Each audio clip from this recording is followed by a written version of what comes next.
Ассаламу алейкум, витаю вас, друзья.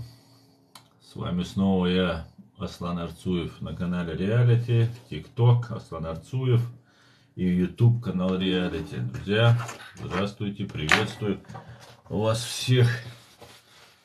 Сегодня стрим будет на русском языке.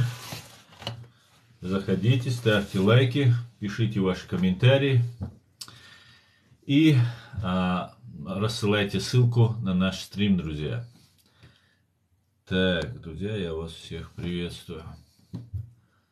Украина признала оккупацию Чеченской Республики Ичкерия и геноцид чеченского народа Московской империи. Давайте об этом сегодня поговорим, друзья. Пока вы собираетесь, я сегодня не планировал стрим. Сейчас 21:09. По Джохару 22:09. Спасибо за лайки, спасибо, что заходите. Пишите ваши комментарии. Не планировал, но вот решил, пока есть время, провести стрим. Так. Друзья, давайте я вам перед тем, как дать послушать, сообщить сводки с фронтов, дам послушать одного русского пропагандиста. Его зовут Сергей Мардан, ведущий из «Комсомольской», можно сказать, когда-то «Правды». Но хотя «Комсомольская правда» быть не может, а с «Комсомольской лжи». Ну, давайте послушаем. Это не займет много времени. Человек с легким сердцем отдаст заработанную копейку, это на войну, это на армию, ни на что больше. Мы понимаем, что если отдать на все остальное, скорее всего, половину украдут. Но на войну нам не жалко. И, в общем, кое-что у нас есть в запасе, как выяснилось. Много прекрасно летающих ракет. У нас есть, знаете, как вчера поправили очень забавно, это не иранские беспилотники «Шахид».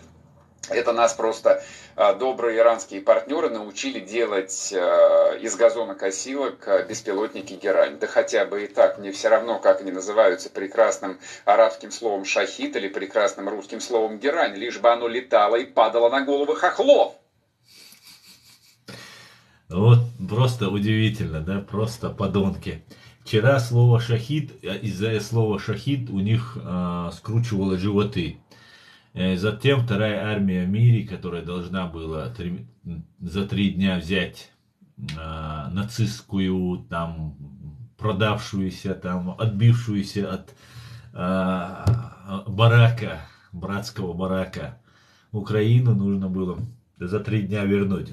Ну, как ничего не получилось, вторая армия мира начала закупать шахиды у Ирана.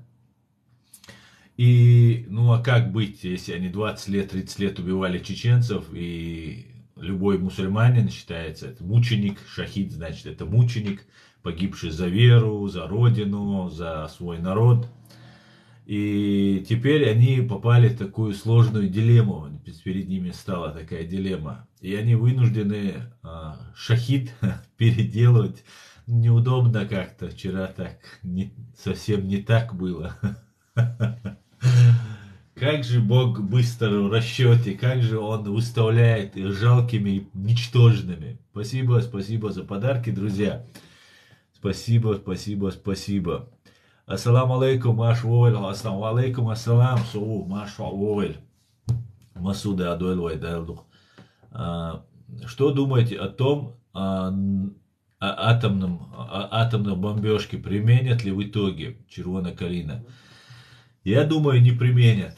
Я думаю, не применят. Знаете почему? Потому что слишком очень все серьезно Путину объяснили. Самая ценная в фашистской России — это система КГБ. Я немножко дополню предыдущее, что я ранее говорил. И уже на вершине этого всего стоит Путин с Патрушевым. Это самое вот главное и ценное. Все остальное в России ничего не значит. Они будут мобилизованных набирать, будут отправлять. Они женщин, детей будут отправлять на войну. Но вот если коснется их, вот в этот момент они немножко втыкают, как говорится, заднюю. Поэтому я не думаю, что они применят. Но это не значит, что будет легко и так далее.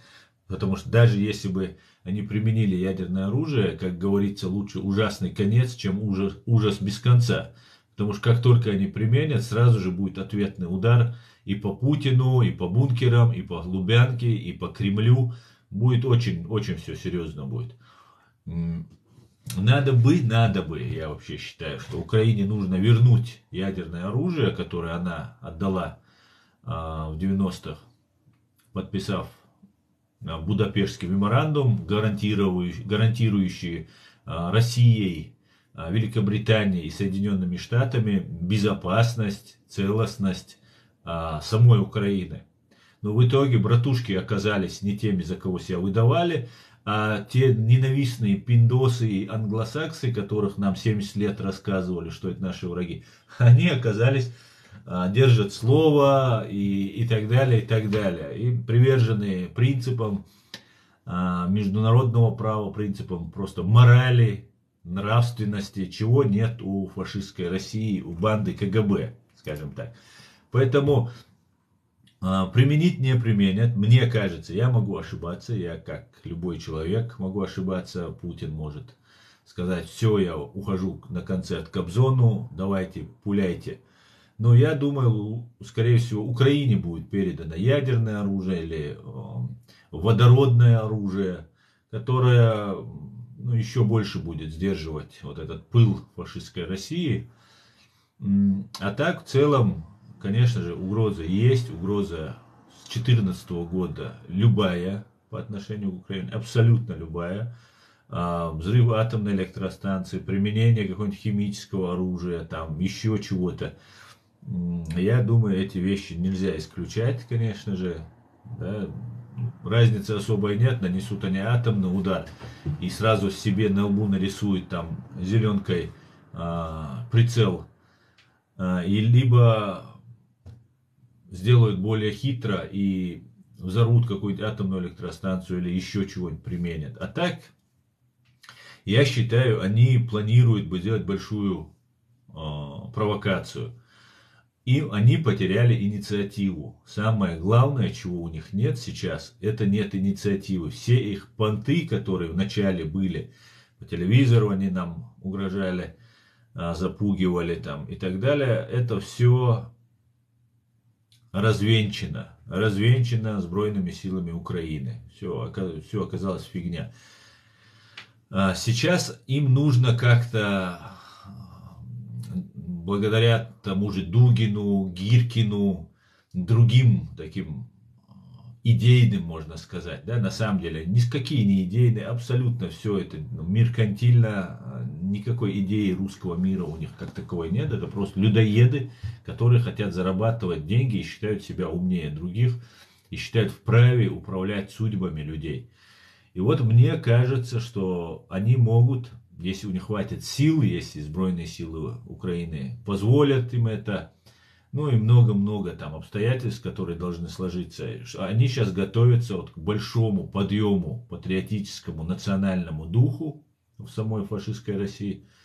А для этого убитый горем отец Дугин, Гиркин, ярый фашист и террорист, будут что-то пытаться попробовать поднять. Но, что бы они ни делали, мне кажется, никаких шансов поднять дух, перехватить инициативу, которую они безвозвратно утеряли. Я уверен, им это не удастся. Конец фашистской России уже определен, и это уже решенный вопрос. Уже идет речь о восстановлении Украины, уже выделяются деньги, уже начинается что-то восстанавливаться. И это не украинские власти об этом только лишь говорят. Об этом говорят и западные, и американские, и английские разные представители. Поэтому Украина, конечно же, в страшной беде находится. Мы, чеченцы, знаем, как никто другой. Но также могу сказать, что вот эта величайшая честь выпала именно на долю Украины сегодня, стать во весь рост против абсолютного зла и сражаться Это очень тяжело, но тут рождается украинская нация, настоящая нация, которая вот, в переходный период, последние, там, не знаю, 20-30 лет, пыталась зародиться, ну и всячески мешали агенты влияния и вообще агенты российских спецслужб. Вот как-то так, друзья, как-то так. Да, мула, все будет Ичкерия, да, мула. Так, Аслан, как всегда, прав. Кавказ сила единства. Дуже дякую, брат. Ассаламу алейкум. Просто вопрос, почему американские флаги? Потому что очень уважаю Америку. Я хочу, чтобы Америка помогла нам, чеченцам, как она сейчас помогает Украине, как она раньше помогала нам, чеченцам. И много американцев сделали, хотя не афишировали, не били себя в грудь, какие они там крутые и так далее. Просто делали свое дело. Да, Чеченская республика не представляет особого там, экономического, да, в этом мире. Главная выгода. И Америка не исключение. Всем нужна какая-то польза, выгода. Но в отличие от фашистской России, Соединенные Штаты Америки, да, даже сравнивать, конечно, неуместно, да, фашистскую Россию, но Соединенные Штаты Америки, они умеют разговаривать на равных, в отличие от фашистской России, которая может быть только под или над. Соединенные Штаты Америки, понимая, что чеченский язык находится в списке языков, исчезающих языков, благодаря ЮНЕСКО этот факт был зафиксирован, и, соответственно, начата оказываться помощь чеченскому языку, чеченскому народу. Есть радио «Свобода» на чеченском языке, радио «Маршо». Ну и много-много вещей, из-за которого я уважаю Америку, и я считаю, что Соединенные Штаты и Чеченская Республика Ичкерия — это такие очень похожие друг на друга два народа, два государства, да, у которых основ лежит свобода, воля. И мы, вольные народы, те же украинцы, те же американцы, другие народы, должны объединяться, помогать друг другу, помогать избавиться от тирании, от империализма, который в самом худшем своем проявлении проявляется именно вот в фашистской России. Вот за это здесь висит американский флаг. Также я хочу привлечь, ни для кого не секрет, я хочу привлечь внимание к своей проблеме. Именно поэтому я поднимаю и дальше буду поднимать американский флаг. У меня много друзей появилось, американцев. И очень хорошие люди, я вам скажу. Так.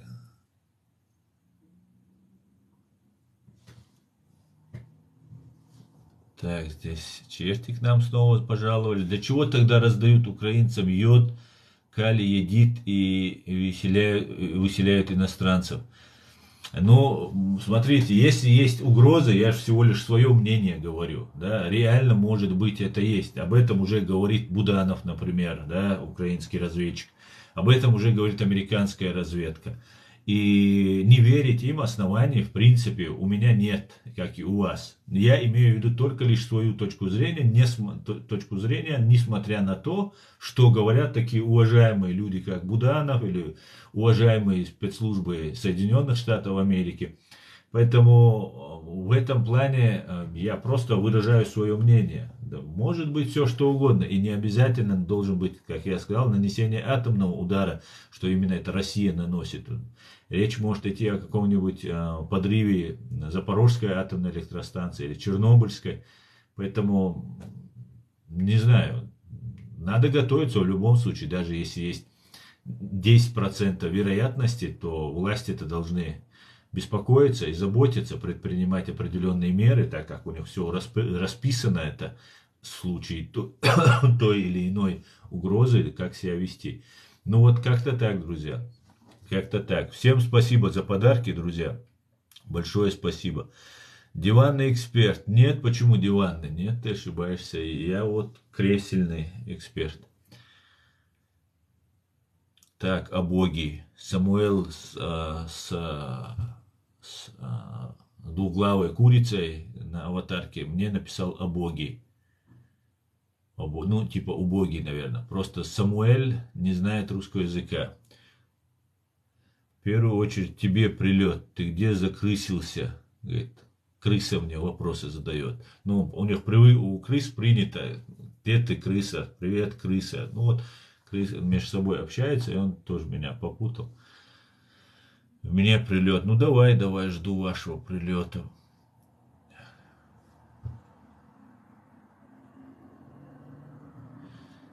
Так.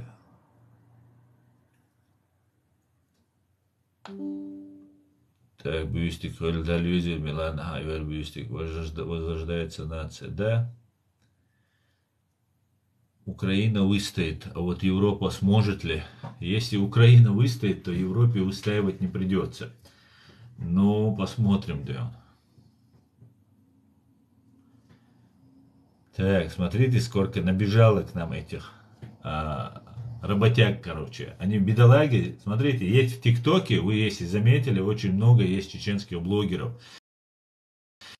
Говорят про положение чеченского народа, про оккупацию не говорят.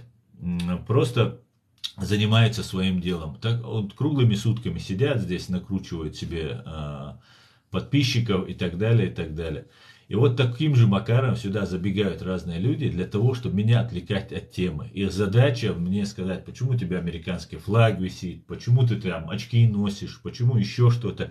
И вот таким образом сбивать с темы, о которой мы бы говорили бы. Поэтому будем игнорить этих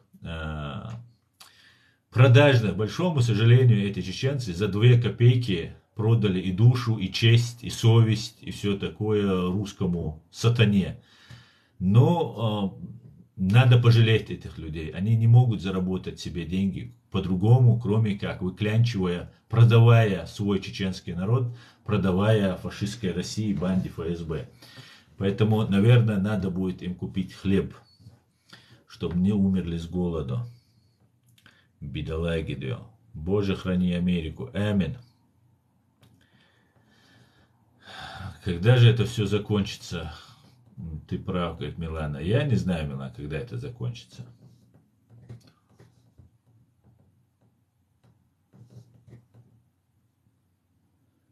Так.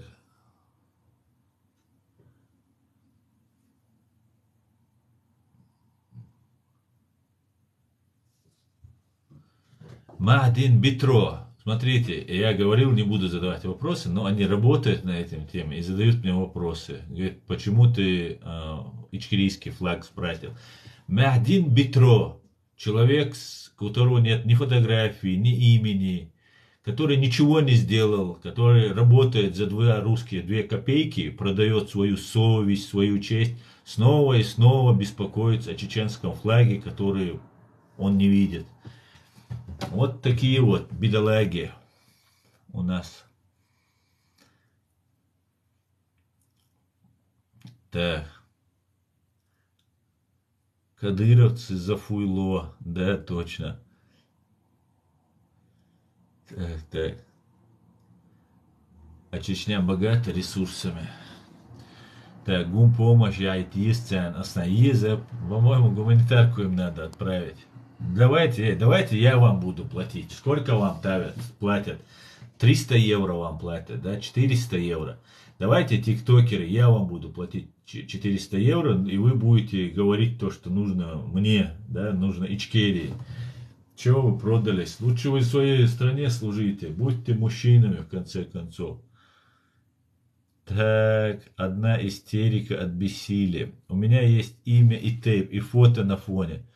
Сун умадол шватса якинага. Та эраваль хайбар халаиета хватса. Хатей па имя кутаязен гуш мадацесу. Сурт хаду датса. Халаие байрк. Халаие башватса, нохчеватса. Халаие хайди сажал аслан американский нагаин. Аслан американский повесил на всю стену. Я повешу ичкерийский. Вот я покажу Аслану аль-хаэр. Что ж ты так слабо? Только комментарий мне написать хватает, да, у тебя? Американский агент убог. Человек пишет на английском языке freedom, ник, И здесь, ну, это, наверное, провокатор, конечно же, и сообщает, что я американский агент. Причем не приводит никаких доказательств. Просто балабол. И пишет на английском Freedom. В американском Ютубе, наверное, с американского айфона. Так. Ладно, все, проехали, вы хейтеры. Вы вообще никакой пользы. Вот ты, Freedom, воевал ты. Ничего ты не воевал. Если ты воевал бы, война не закончилась. Ты бы дальше продолжал бы. Ты не воевал. Ты просто здесь сидишь и зарабатываешь себе очки. Или провокатор российский.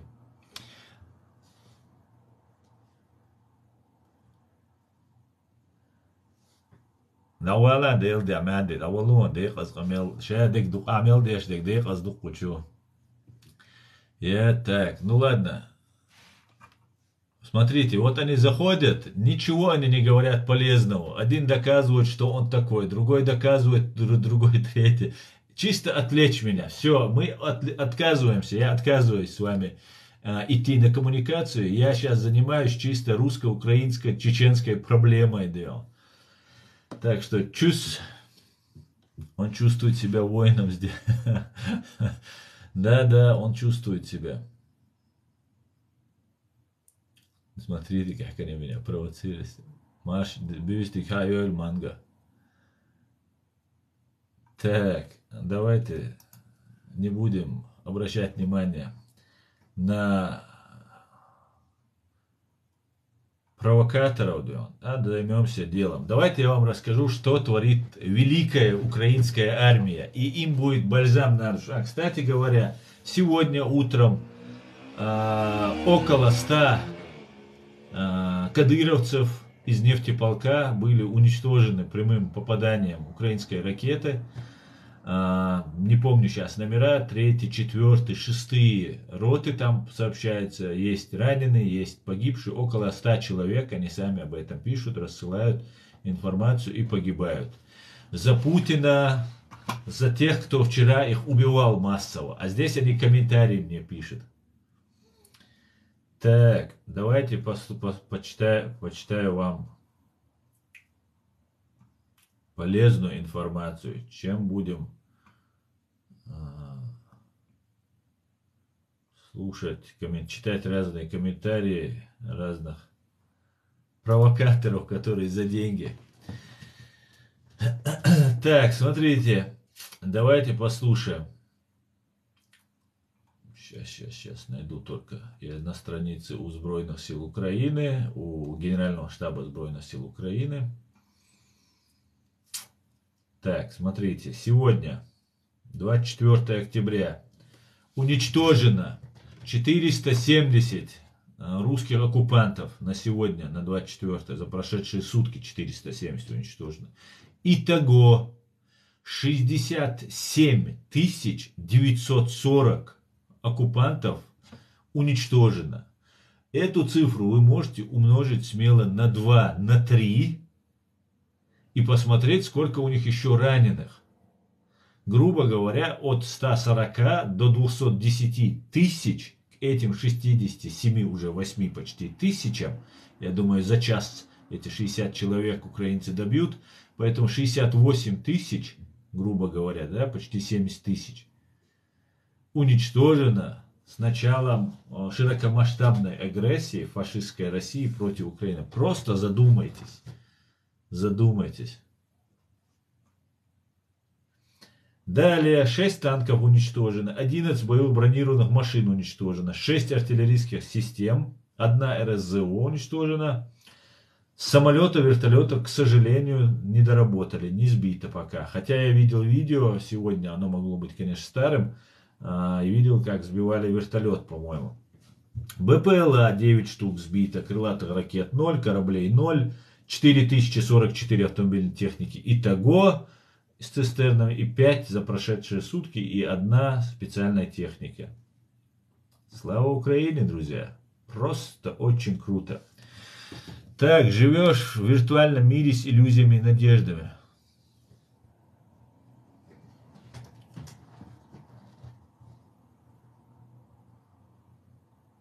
Так, хороший. Гнусная ложь, фантазер. На. Почитай себе, ты забыл 400 тысяч украинцев. Так, Валя, иди отсюда, ты бред несешь. Абсолютно просто. Так, сегодня 2 вертолета сбили. Ну, наверное, сбили после того, как опубликовано, потому что информация опубликована 13 часов назад. И мне тоже показалось то, что видео я видел, сегодняшнее видео. Так. Ичкерийцам невыгодно Россию развалить, говорит. А вот появляется. Почему же невыгодно Россию развалить, а, Фридом? Почему невыгодно? Мне кажется, наоборот, самое выгодно ичкерийцам ее развалить. Может, ты не такой ичкериец, воевавший, да, может, ты который перешел или воевал под видом то, что ты воюешь, был на стороне, может, оккупантов, да. А сам откуда будешь, друг? Я с Чеченской республики Ичкерия. В данный момент проживаю в Германии. Один пьяный военачальник в стриме сказал, что уже погибло более 500 тысяч вновь мобилизованных. Ну нет, я не думаю, что 500 тысяч уже погибло. Я не думаю, потому что там 500 тысяч. Потому что вокруг шакалы, говорит. Так, понятно. Сильный у тебя аргумент, да. Красава, респект. На Ходорковского, похоже, никто не говорил. Да уже достали уже, все говорят. На фашиста Ходорковского не хватало мне быть похожим еще. На ублюдочного Ходора, да он. Мега-вора. Человеку подозреваемому, его начальник охраны сидит за убийство семьи Тамбовской.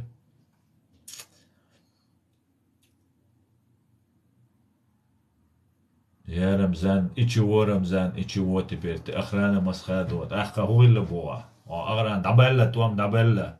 Хочу я свега камилш да, со туам бину бордак ты буй бия цахан ты кач. Я ацагал хаяхкан ашва. Солнце веш, хацеце веш, солнце гуш дачу. Охранчам, хилхил душу, президент болшхайна. Нах, президент, да больше, да душма, да ти? Ладно. Почему не ЧРИ, а ЧРИ? Чеченская республика Ичкерия. Я уже много раз говорил. Что ж скажете о Навальном? Навальный фашист, Людмила Петровская. Навальный фашист. Это имперец. Это не независимый политик. Это абсолютный проект. Я полагаю, проект Патрушева. И я полагаю, что в какой-то степени, так как туда к нему в больницу ездила Меркель, я считаю, что и немецкие какие-то политики связаны вот именно с именем Навального. Поехали дальше. Так, ты не так понимаешь меня. Я тебя понимаю, как ты пишешь.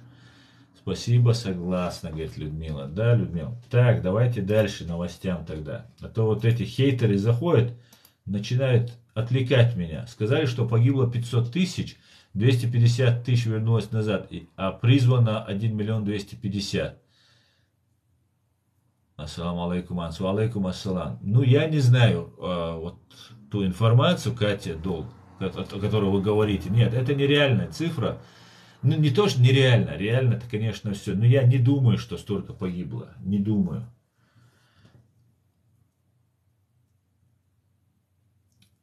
Так, друг, а где в Германии, может, рядом? Я в Гамбурге живу, Владимир. Я город Гамбург живу.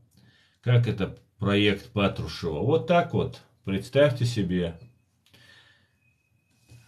Ну, я как бы предполагаю, что то, что это проект спецслужб, да, я думаю, за этим стоит Патрушев. То, что проект российских спецслужб, ГРУ или ФСБ, а за Патрушевым, под Патрушевым ходят и ФСБ, и ГРУ, я считаю, что он проект спецслужб. А стоит ли за ним именно Патрушев или там какая другая фамилия, я не могу точно вам сказать. Но то, что это проект с российских спецслужб, я в этом нисколько не сомневаюсь.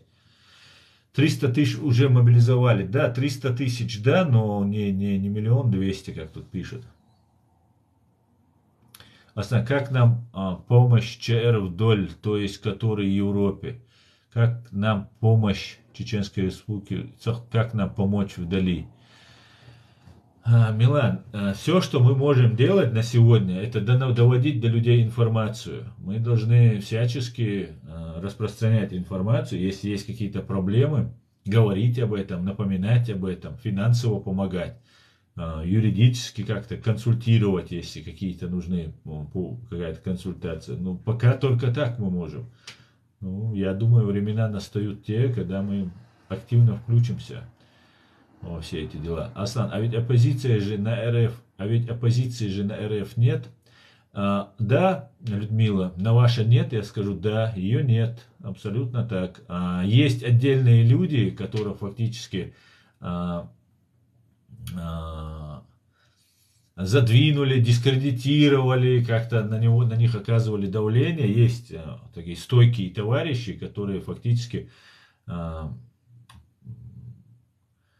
ничего не решают, а создаются искусственные симулякры, искусственная имитация политической деятельности, политической оппозиции. Об этом я уже много лет говорю, и именно так это происходит. И Навальный, и Гудковы, и Фейкины, и Пономаревы, которым вы гражданство даете, и там Невзоровы, все эти люди никакой оппозиции не представляют.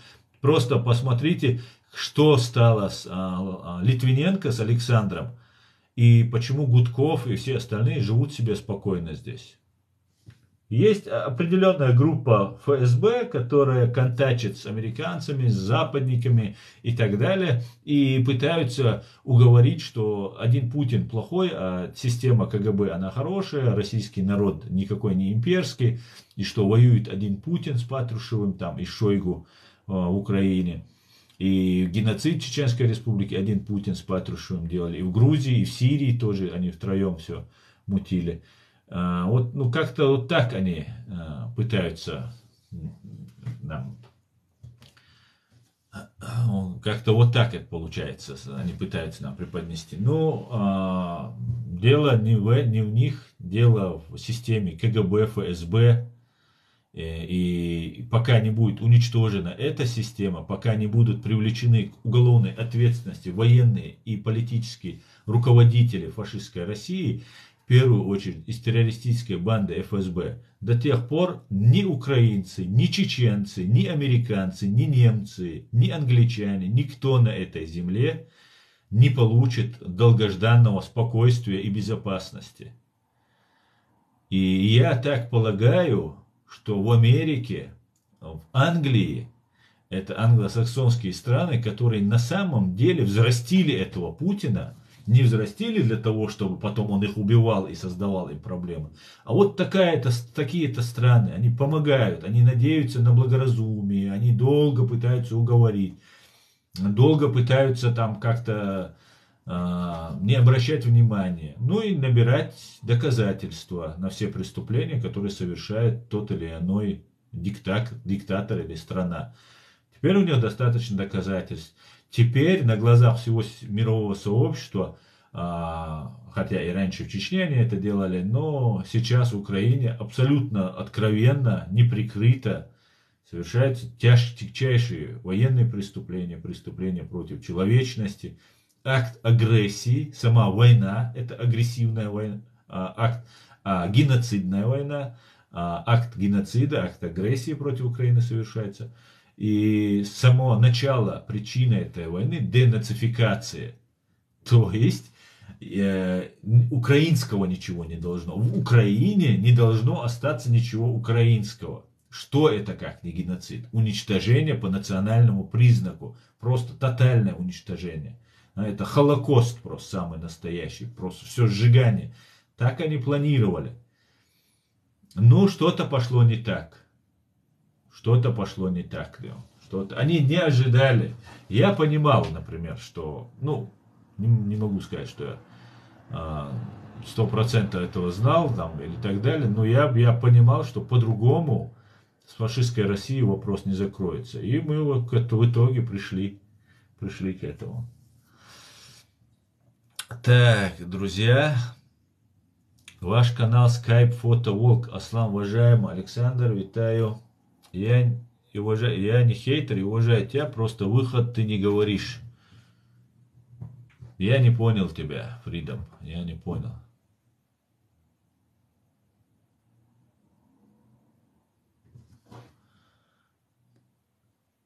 Так, нужна правильная информация, то есть правда. Красава продолжал дело святое. Так, здравствуйте, вы раньше в Гамбурге жили? Я и сейчас живу в городе Гамбурге.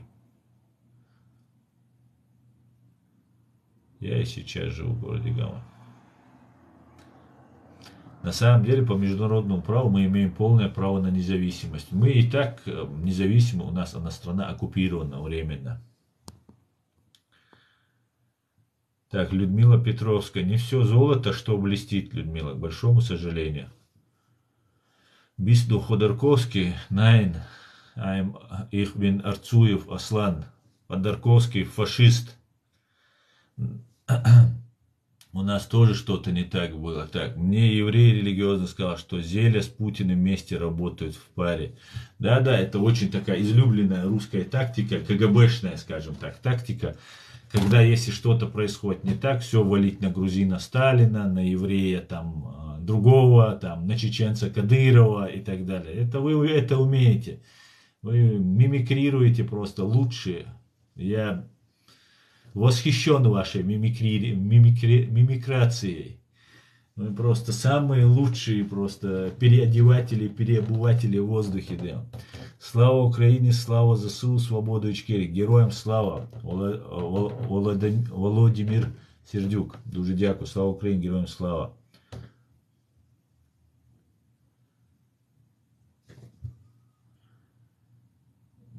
Фэбой, нет, я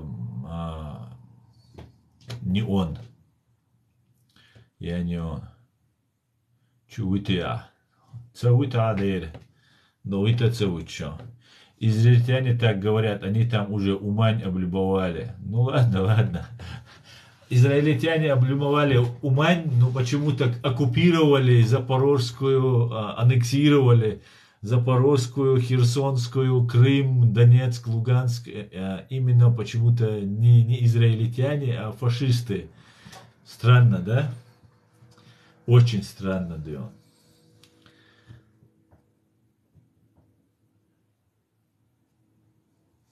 Так, друзья, переходим к новостям, да.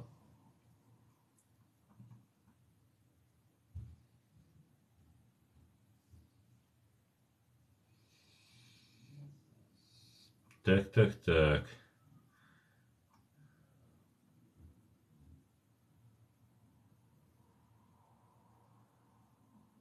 Так, так, так, да. Пишите ваши комментарии, друзья, ставьте лайки и распространяйте ссылку на наш стрим, друзья. Так. Я ищу для вас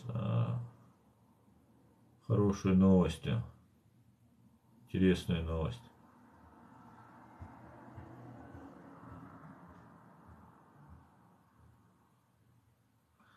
ФБ-бои. Сегодня я понимаю, что вы с Казахстана, немцы и чеченцы, друзья совместно в Казахстане. Я все это понимаю, но мы сегодня говорим на русском языке. У нас стрим на русском языке.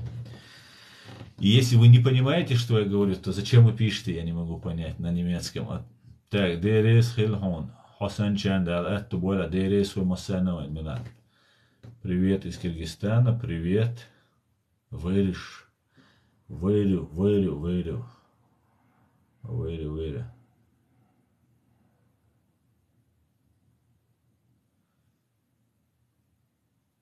Я понимаю. Ich verstehe alles. Отлично, Фэбой. Отлично, да.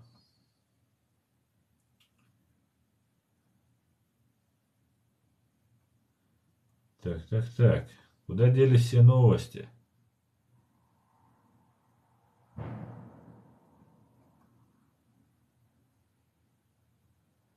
Мне нравится видео, когда украинец возвращается с войны, и сын или дочка обнимаются, так любят своих отцов, просто слезы наворачиваются на глаза смотреть, мурашки по коже.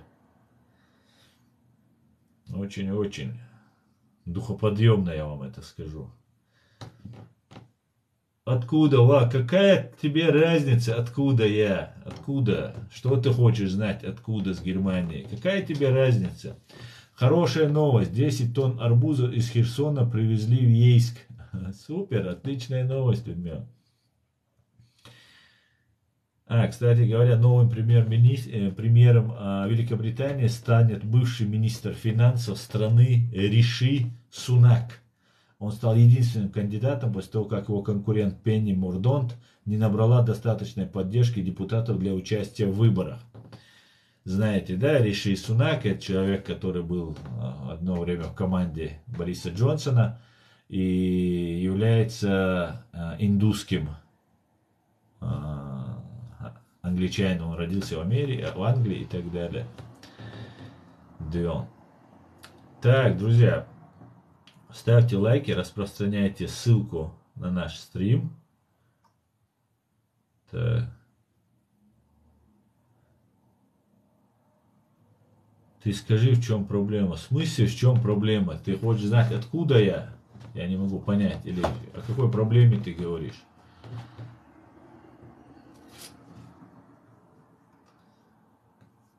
Так.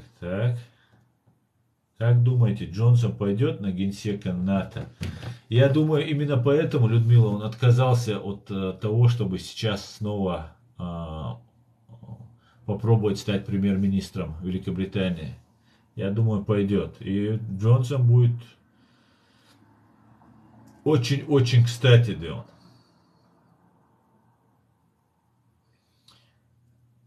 Нас ждут очень-очень интересные события. Нас ждут вообще величайшие события. Фашистская Россия будет переформатирована. Арбузы с Херсона стырили и вывезли в Россию. Я не понял, это арбузы вывезли в Ейск? Ейск это же Украина? Нет, это Россия, Ейск. Ах, вот она что имела в виду. Согласно, шанс каков. Посмотрим. Салам алейкум, брат. Ва алейкум ассалам, Булат. Что происходит сейчас между Дагестаном и Чечней? А что там происходит?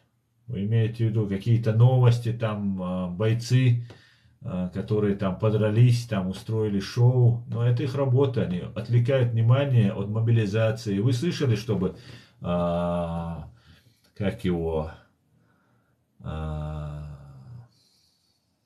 Нурмагомедов, Хабиб, или кто-нибудь из них там выступал, говорил в поддержку, что идет мобилизация, что людей на фронт вас посылают. Вы слышали, чтобы вот эти спортсмены, те же Хабибы, Мабибы, говорили о том, что происходит геноцид чеченского народа, там, и так далее, и так далее. Эти люди зарабатывают бабки.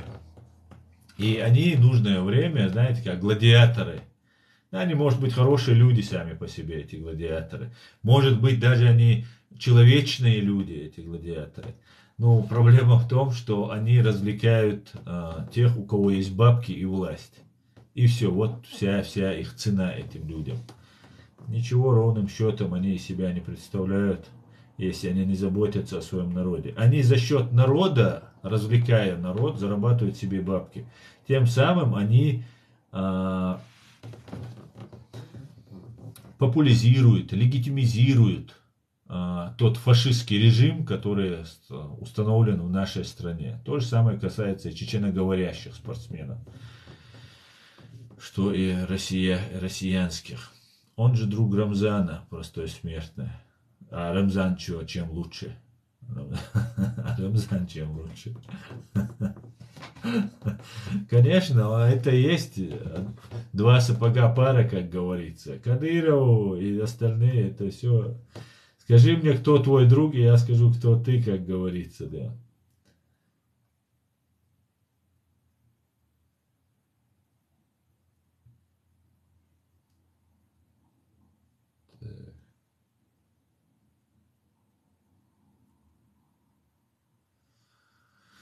Что-то с новостями у нас какие-то напряги получается.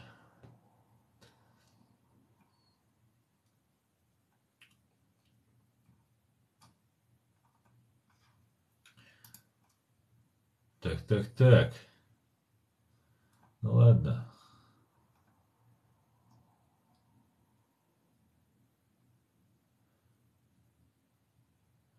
Машал дубамутир вежешкар аснав. Делир сала машал гуль машуоль ислам. Делир сала машал гуль машал дубамутир вежешк. Так. Вы знаете, что в Иркутске упал очередной русский летающий гроб? Вчера он упал. Экипаж самолета погиб. За неделю уже второй самолет орков совершил самопадение. 3 орка задухсотились. Получается, что на самолеты марки Су могут летать только пилоты-самоубийцы. Вероятность погибнуть, даже не взлетая в воздушное пространство Украины, больше 5%. Слава Украине! Мне еще нравится, знаете что, мне даже не столько, сколько как мощно воюют украинцы, мне нравится. Мне юмор нравится, как они стебутся. И их самообладание и выдержка. Спасибо за подарки, да. Аслан, скажите, вы ошибаетесь с Чакаевым? Общаетесь с Закаевым? Слушаю его мудрейшее. Нет, я не общаюсь и не признаю. Его окружение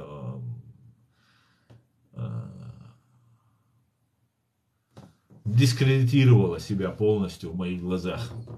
Соответственно, и он тоже. Хотя мне раньше говорили, но я пока сам, как говорится, шишку не набил. Так, друзья.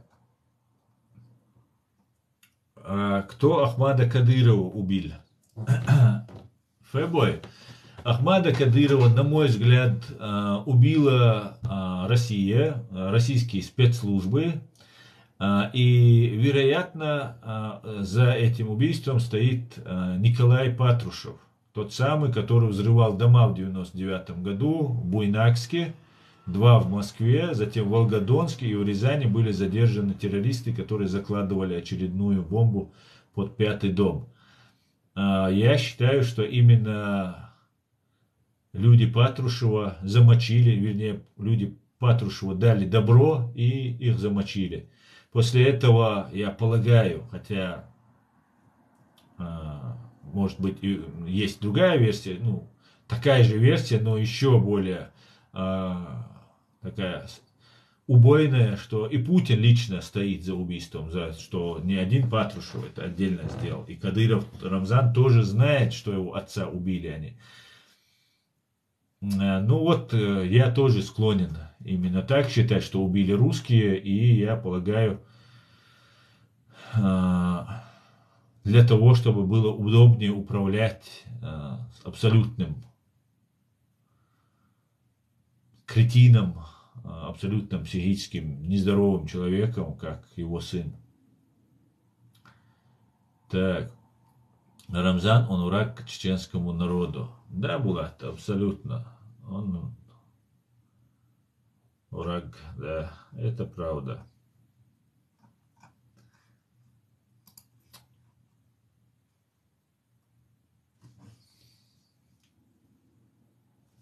Так, друзья, я немножко выпью, с вашего позволения.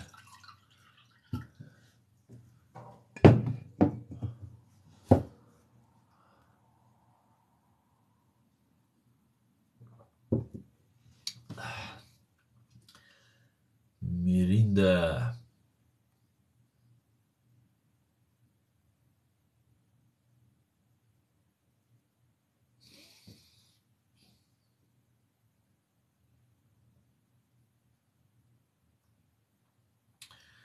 Так, друзья, пишите ваши комментарии, ставьте лайки.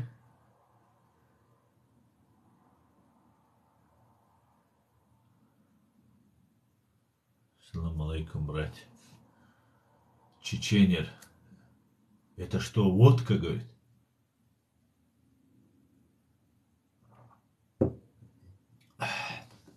Без комментариев, чеченер. Люди, добрый вечер, добрый, Джован Вандам, Джоухар Вандам, Машой Джовар Вандам. Вы не поняли новость, в Ейске упал самолет, потому как компенсацию привезли. Все, дошло до меня, как говорится.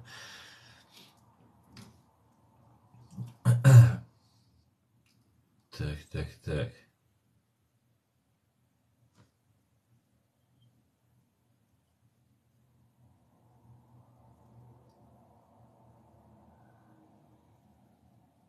Так, так, так.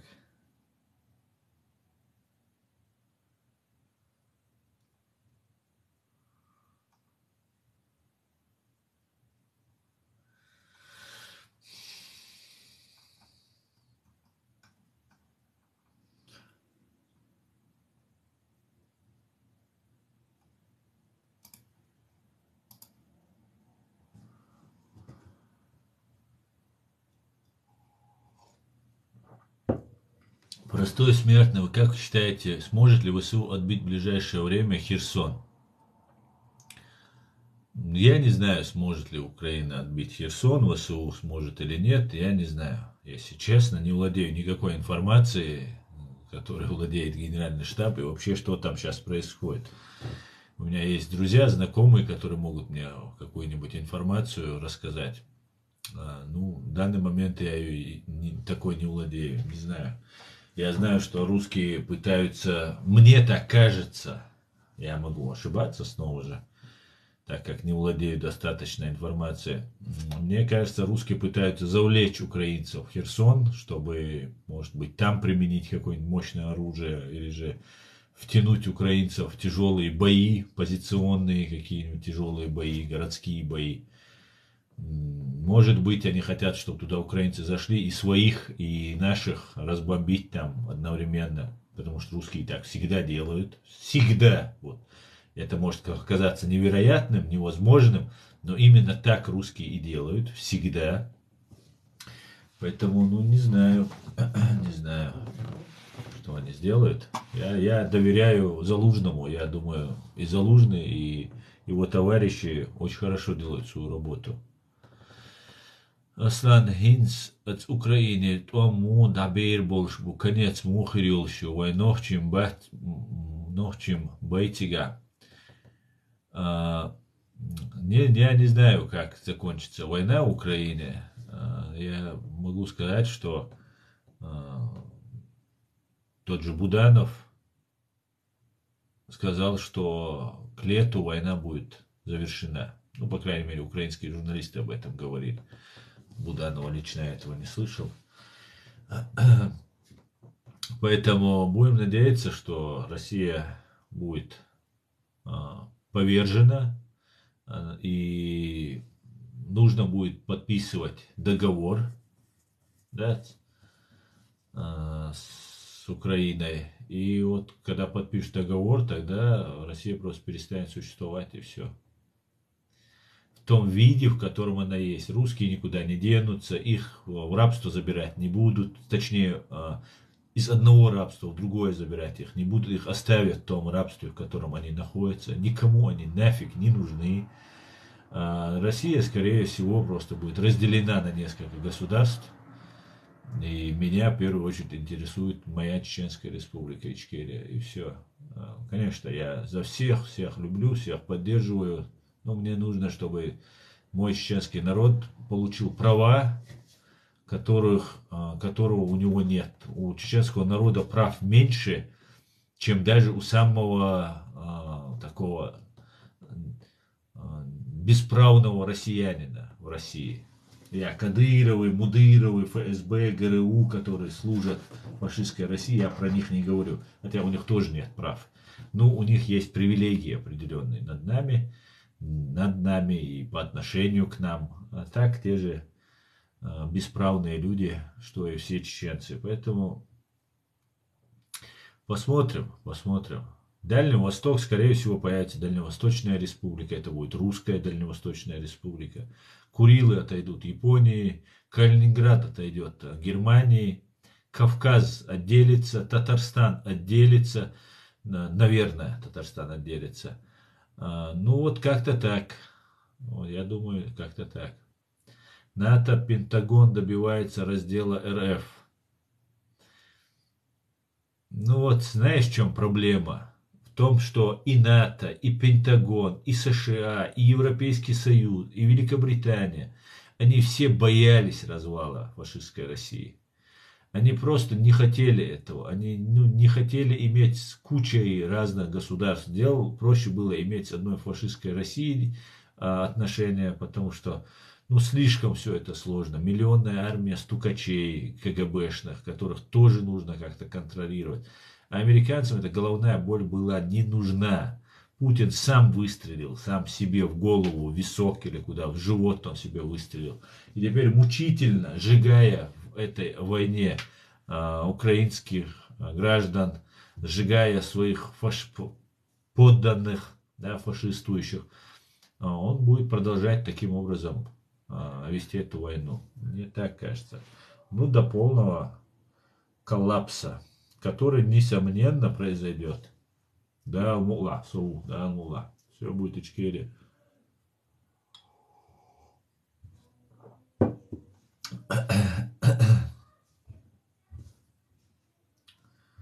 Да, мула, все будет. Да, мула, да, мула, да, мула. Так.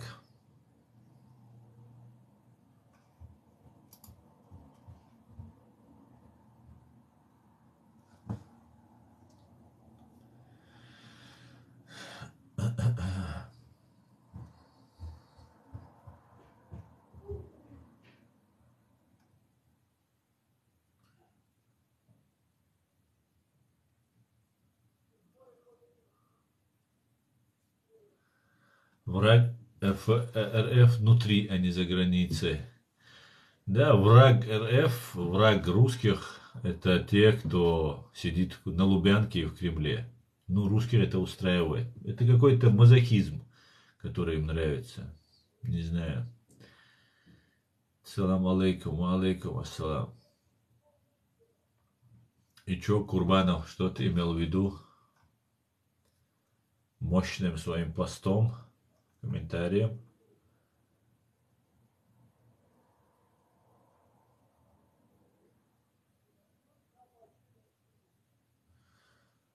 Группа российского спецназа, новость вам, друзья, на Херсонском направлении предприняла попытку разведки в Штатском. Будете смеяться, но за 8 месяцев войны эти вундеркинды так и не научились правильно произносить слово «поляныца». Разведка, часть группы ликвидирована, часть взята в плен.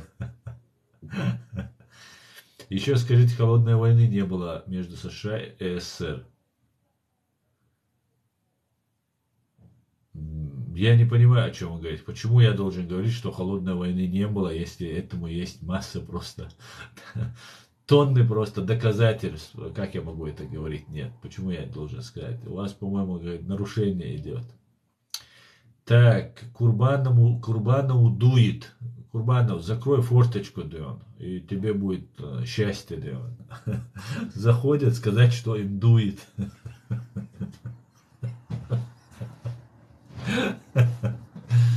Откуда ты и где прячешься, говорит Курбанов. Я не могу тебе сказать, Курбанов, Деон, 199. Я не могу тебе сказать. Это большая тайна, Деон. Я не смогу, и не смогут они это слово произнести. Да, сильно, конечно, вы их поймали. Так, друзья, весело с вами, весело.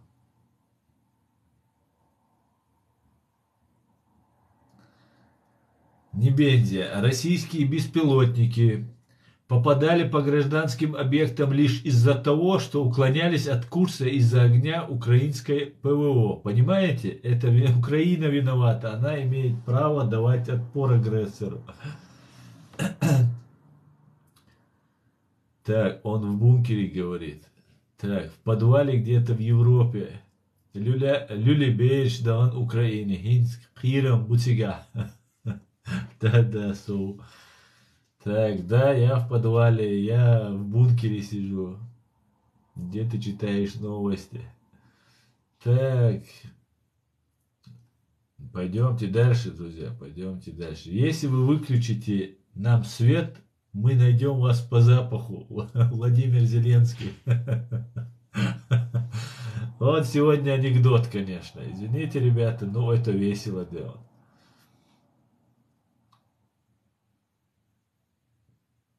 Так, ассаламу алейкум, ночи. Онахой. Да, алш. За Кадырова шу летеш дела, за Ичкерию летеш дела. Ночи онахой.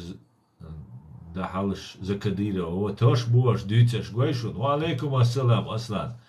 Юқири маз да бог шуа Кадырова, они предательшаны. Ночи оман юқири. Уй. Из шо дюльдели, заметьте, динаш. Шо дик дох шо, да, тадик буа укам хилдачун шо. Жоп дюгар душу на яск шмел вальчингар.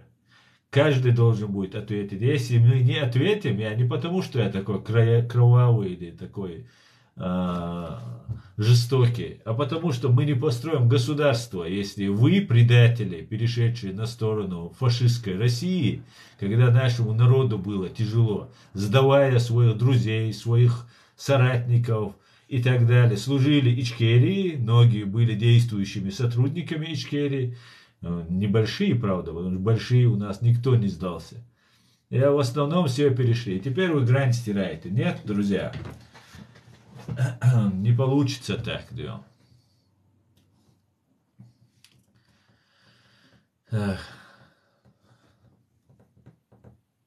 Так, где здесь? Скажи, где так? Небензя позорит дипломатию, а наш Кислица его троллит классно. Кислица вообще, Людмила, молодец, я вам скажу. Кислица, это вообще, мне нравится вообще его манера разговаривать, такая, молоток. Классный мужик.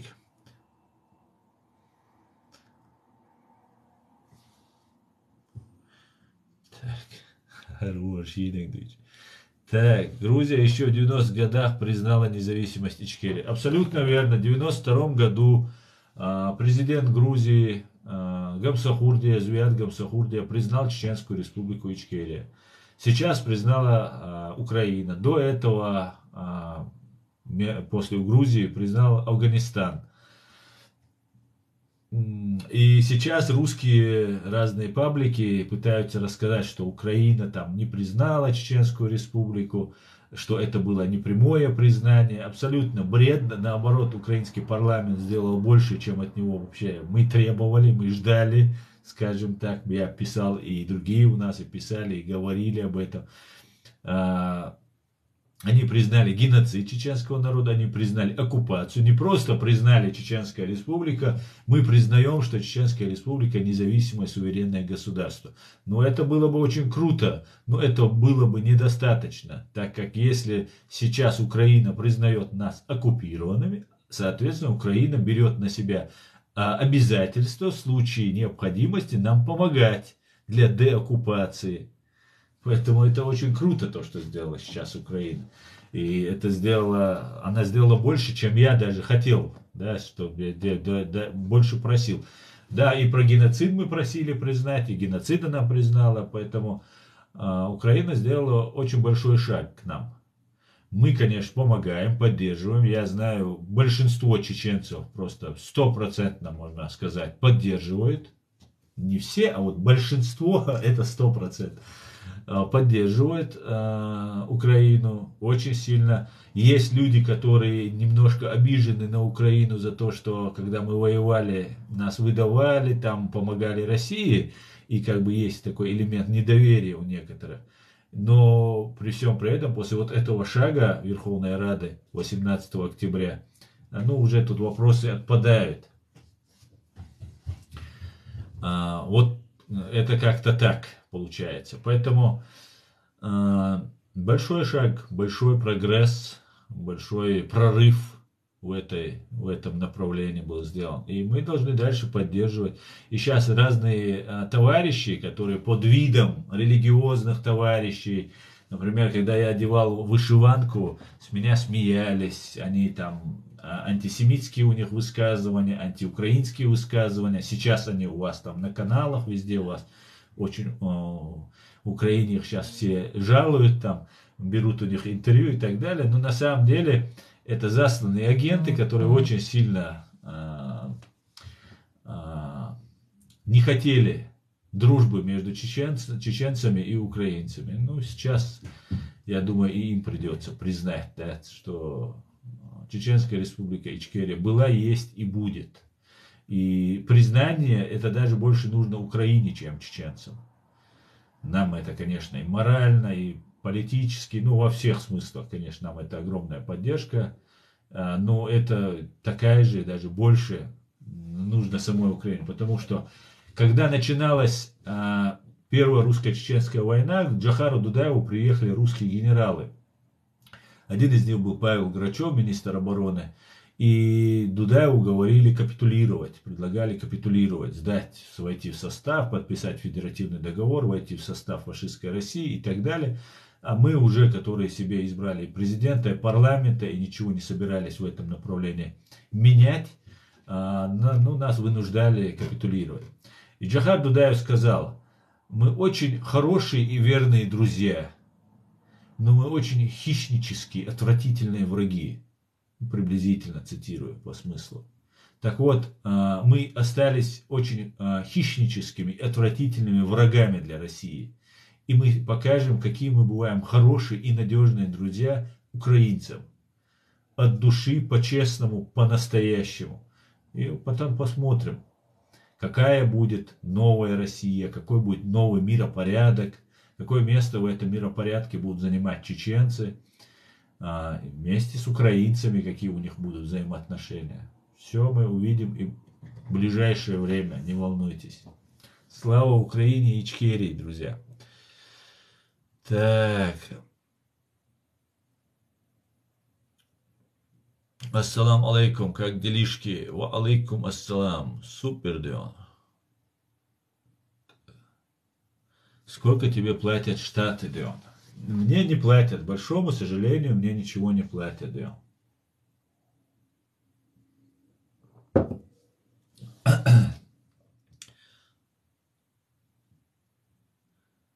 Так. А США признали? Нет, США не признали, но я думаю, США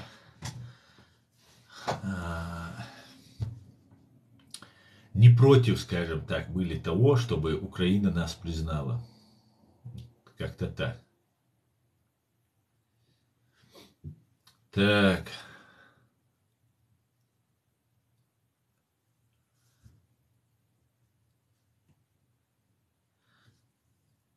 Так, правда, помогали Приднестровью в 92 году. Так, терду до денчух. Мы требовали мубу, ажа. Что дало жен, аша, сокус требовать деш, аш му, эй, что дугдараш. Что дало жен, еще раз, что ты была бы, что аша, сосе ук деш олшму. Конечно, требовали. Але магазнаду, да, ты артиш душу. Ой, Кадыров тебя уже побрил, почему ты не на родине? Предатель, говорит Наталья. Так. Так.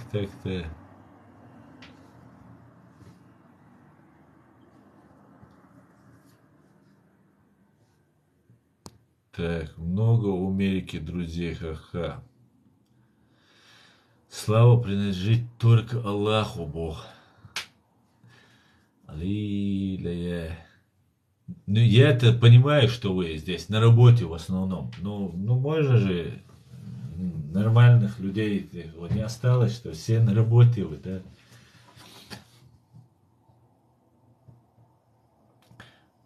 Ваше авахабиш ол цан люш хезер сум суфиш бица ол мэттер вахабист. Хаху акидио.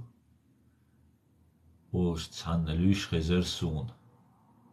Жоухар вандам дион. سأقيد ونوخش أقيد قصة سبصل أقيد قنبارة وغبيش أوسا وغبيش لينوات سو بديديش وغبيش نيوك أنا بومبارس هنتا بوس هنبارة سأقيد هاو أقيدو حتى ويو حفاميلي ويو تايب ملو نوخش واتسا هايشتالا هو ملو تاس أولوك سأقيد أولوك وسو بوصل دين عام دغير شوي أنواسون Да Аллах, ай чуа амди, ай бусел дин сунаца амдиш.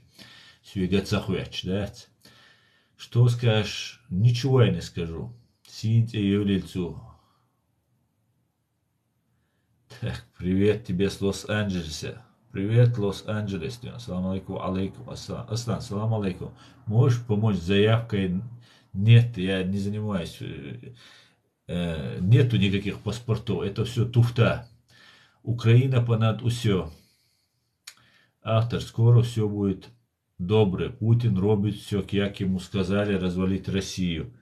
Я не думаю, что ему сказали развалить. Он просто не шмогла. Там не один Путин.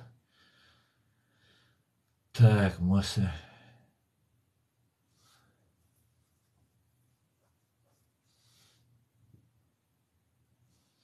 Ола остребовать Мадина, сайк лучки пархуз вахиян.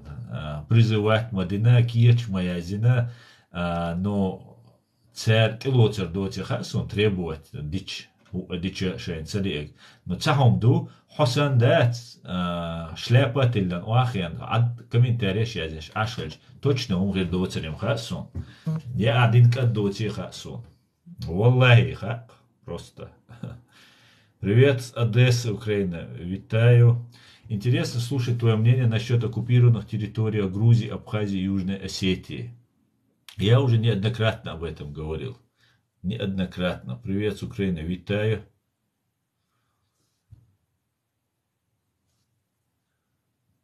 Так.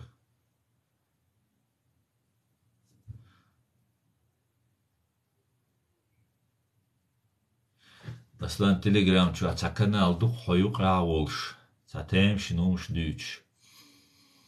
Дел дама лидерсагу хайоно. Просто хайоно лидеруй. Мюзик шанти болби ашмухол нормально хажам цайон хай. Соцу телеграм канал чуа воти ма он шел шейдик. Ахат саило قد سايلو ايش بتسويش انا ايش بيتك تقدس جوات اولون не амо швейцар со просто хочешь без провокации да دلا حيخاتش حيشوا دين يوغت اخا سويكس اقيد تسيوش ساقيد سون تأشيون نكسن حي اقيد عنيسيت اخ ديتر دوي. На русском есть вариант говорить. Да, говорим на русском, да. Так, они одновременно залетают сюда, одновременно одни темы. Я очень рад, что вы ничего не можете сделать со мной. У вас нету аргументов, у вас нету ничего, чтобы как-то помешать мне моей деятельности. Я очень рад. Я очень рад, да. YouTube канал есть у тебя? Да, Зема, есть у меня YouTube канал, называется Реалити. Аслан Арцуев, Реалити. Все врешь, предать своего народа, говорит Глобус. Ассаламу алейкум, бюстик юэла, брат Аслан. Ты в правильном пути, продолжай в том же духе, Ичкерия. Ва алейкум ассалам, Франция. Де рейс хуй Аслан Борзио, брат. Де рейс хуй Франция. Аллах рейс хуй лон. Аллаху холлак уэлцу вэшам бол мел бешвик. Аминь, Аллах. Ассаламу алейкум, можно вопрос? Конечно. Так, ассаламу алейкум, брат. Ва алейкум ассалам. Аслан, интересно, у вас язык. Привет с Харькова. Витаю, Людмила. Витаю, Харьков. Да, язык у нас уникальный на самом деле. Язык все, ну такой считается древним языком. Древний язык у нас. Так, салам алейкум. А где флаг Ичкерии, да? Флаг Ичкерии? Где флаг Ичкерии? Вот он же флаг Ичкерии, да. Вот он же флаг Ичкерии. Видели? Так. Так. Почему флаг Америки? Это не провокация, просто интересно. Я уже много раз отвечал, потом я загружу это видео у себя в YouTube канале, посмотрите, я вам объясню, я вам расскажу. И вы там можете узнать. Ассаламу алейкум. Палестине флаг тух цемек дал это боль. Ва алейкум ассалам. Дейр цемек. Худин аль тухшу. Вот мне человек задает вопрос. Массера Бойлвай дал это. Почему не повесил я палестинский флаг? Вот я тебе задаю вопрос. Да, могу, не уходи. И вот напиши мне, почему ты не повесишь и не сделаешь то же самое. YouTube у тебя есть, как мы понимаем, TikTok тоже. Открыть канал, повесь сзади флаг палестинский, почему бы тебе не заняться этим? Да, ответь мне, пожалуйста. Что тебе мешает помогать палестинцам, если ты за них переживаешь, у тебя это... Ответь мне, пожалуйста. Да, это бойла, просто халат сахич, это наш вопрос. Хосакарауи. Ват дес закара. Дерват закара ват за фашистскую Россию ват ФСБ ват ГРУ ват. А Кореан дюхалбеш буй, вот те, кто против Кореа топит, они за ГРУ и за ФСБ некоторые товарищи. И они распространяют сказки, да. Дерват сом. Сохраните ваш язык. Обязательно. ТРМВ. Обязательно.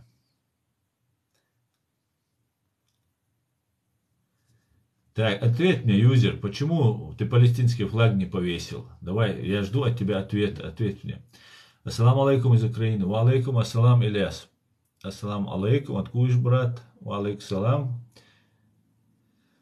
Ассаламу алейкум, ассалам из Ичкерии. Адил Мадиц Мичару. Ва алейкум ассалам.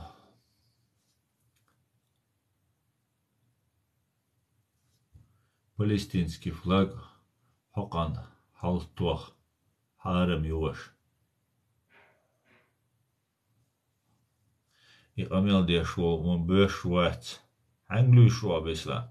Аслан, ты как относишься к лезгинам? У них будет свое малое государство Лезгистан. Если они заходят, будет. Если они захотят, будет, конечно же. Я очень хорошо отношусь к лезгинам.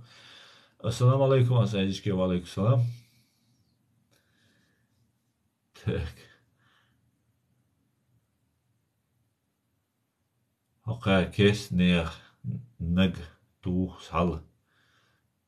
Эркис рас кизач. Я могу повесить флаг Палестины. Ну повесь тогда, какие вопросы? Ассаламу алейкум, аса. Це хабош получаем Украине. Таба. Цабар.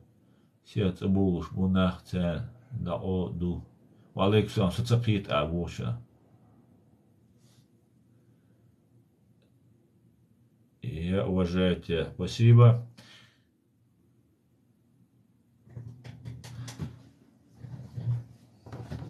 Так.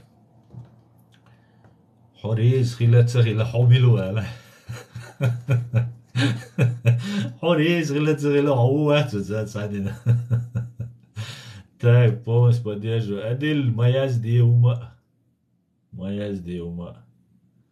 Мичеру маэл.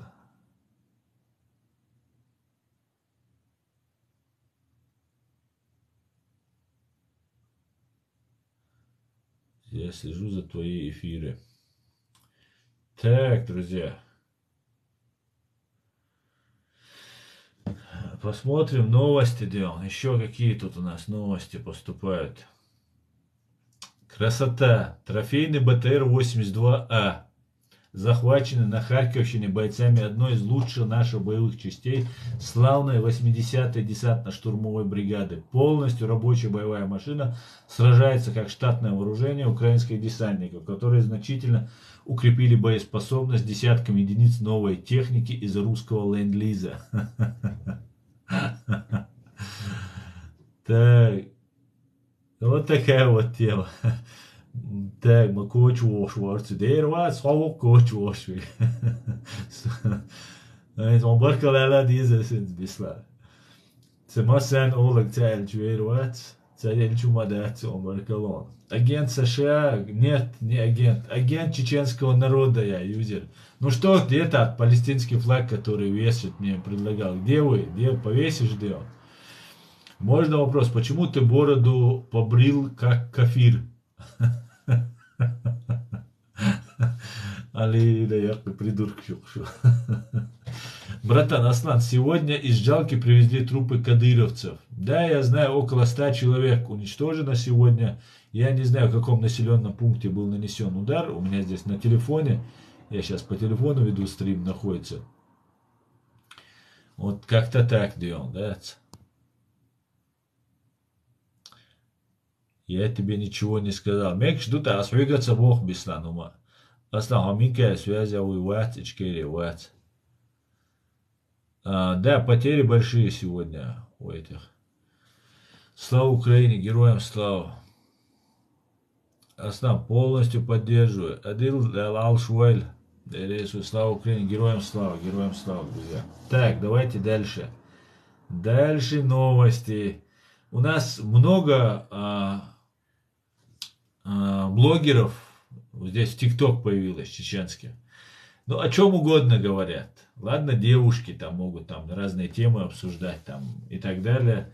А к ним заходить, пообщаться, поболтать, тоже все нормально. Я сам был молодой, все понимаю и так далее. Но когда мужчины одно и то же, я не понимаю, откуда вообще они находят темы для разговора. И ни слова про политику, ни слова про мобилизацию, ни слова про то, что убивают чеченцев, геноцид. Ни одного слова не говорят.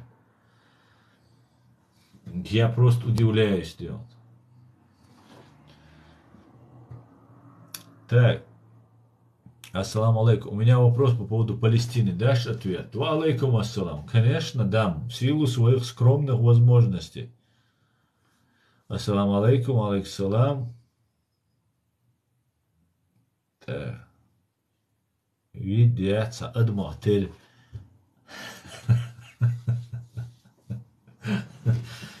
Хая моя цвет Сенегал, гуш, сагаси баттер. А вообще гуш мой. Я видел в новостях, что они снимали ТикТок и сдали свою позицию вроде Херсонская область. Ну, не знаю, что там. Это обсуждать, но смотрите, нам показывают Кадырова и его детей, и нам это все раскручивают, показывают, создается такая информационная повестка. Зачем мы на это ведемся? Кто такой Кадыров? Кто такой его дети? За Кадыровым стоят очень серьезные люди, которые принесли много страданий и горя, как чеченскому народу, так и украинскому. Зачем мы обсуждаем это? Для этого есть специальные там блогеры, которые обсуждают их жену, их детей, там, что они поели, какой кетчуп они съели, какой йогурт они употребили. Там есть люди, зачем нам обсуждать это? Ты чеченец? Да, я чеченец. Привет, привет. Народ, вопросы по делу задавайте. Фуфло не гоните. Аслан, рубайте связи, а вы рубайте связи. Я хилла Я даже не знаю, Я ее на митингах видел, общался, думал, нормальный человек. Человек сдалась, она больная, у нее онкология. Может, она раньше сдалась, я не знаю, что она делает. Не знаю абсолютно. Женщина больная раком, что еще можно сказать? Взрослая уже, столько она испытала. Давайте оставим ее в покое. Она, я полагаю, отошла от политики, ничем она уже не интересуется, не занимается. Но я надеюсь, она не занимается вот этой дальше работой по стиранию грани между чеченцами и предателями чеченцев. Вот если она не стирает, то можно оставить. Если стирает, ну тогда она откровенно работает на русских. Я больше связь с Аятчин, я с ней не на связи, Музафит. Ты есть тут, отвечаете за все. Ассаламу алейкум. Ва алейкум ассалам. Аллах алшуэла саваш дейрейсу масуду элой. Драйв клин. Ты тот, кто совсем скоро пойдешь зарубать и будешь говорить так, как и все. Да. Откуда ты знаешь? Шайхал Дуасано, ты Ванга, у тебя бабушка Ванга была. Откуда ты знаешь? И ты уже, наверное, там уже сидишь, да, и ждешь, пока я приду. Я тебя разочарую. Никогда этому не быть. Здесь в основном дети и глупые люди сидят, Аслан. Не обращай внимания на глупые вопросы. Хорошо. Баркал Беслан. Скажите ваше мнение о Саддаме Хусейне. Саддам Хусейн. Саддам Хусейн, ну что сказать, это был тиран, диктатор, который убивал курдов газом. Это был преступник, который заслужил то, что он получил. Я так считаю. Флаг Америки, да, именно так, Леон. Кадыровские котлеты едят, правда, у какого народа? Джохар Дудаев мухит он. Джохар Дудаев нет, я Уксо, например. Асан, как диаспора поддерживает жену Дудаева? Я не знаю, Людмила Петровская, я не знаю, как поддерживать. Есть друзья, родственники, наверное, как-то поддерживают, я не знаю. Так. Баркал, Беслам, Баркал. Аслан, ты не сказал. Что я не сказал? Вот написал. Что я не сказал, Беслам.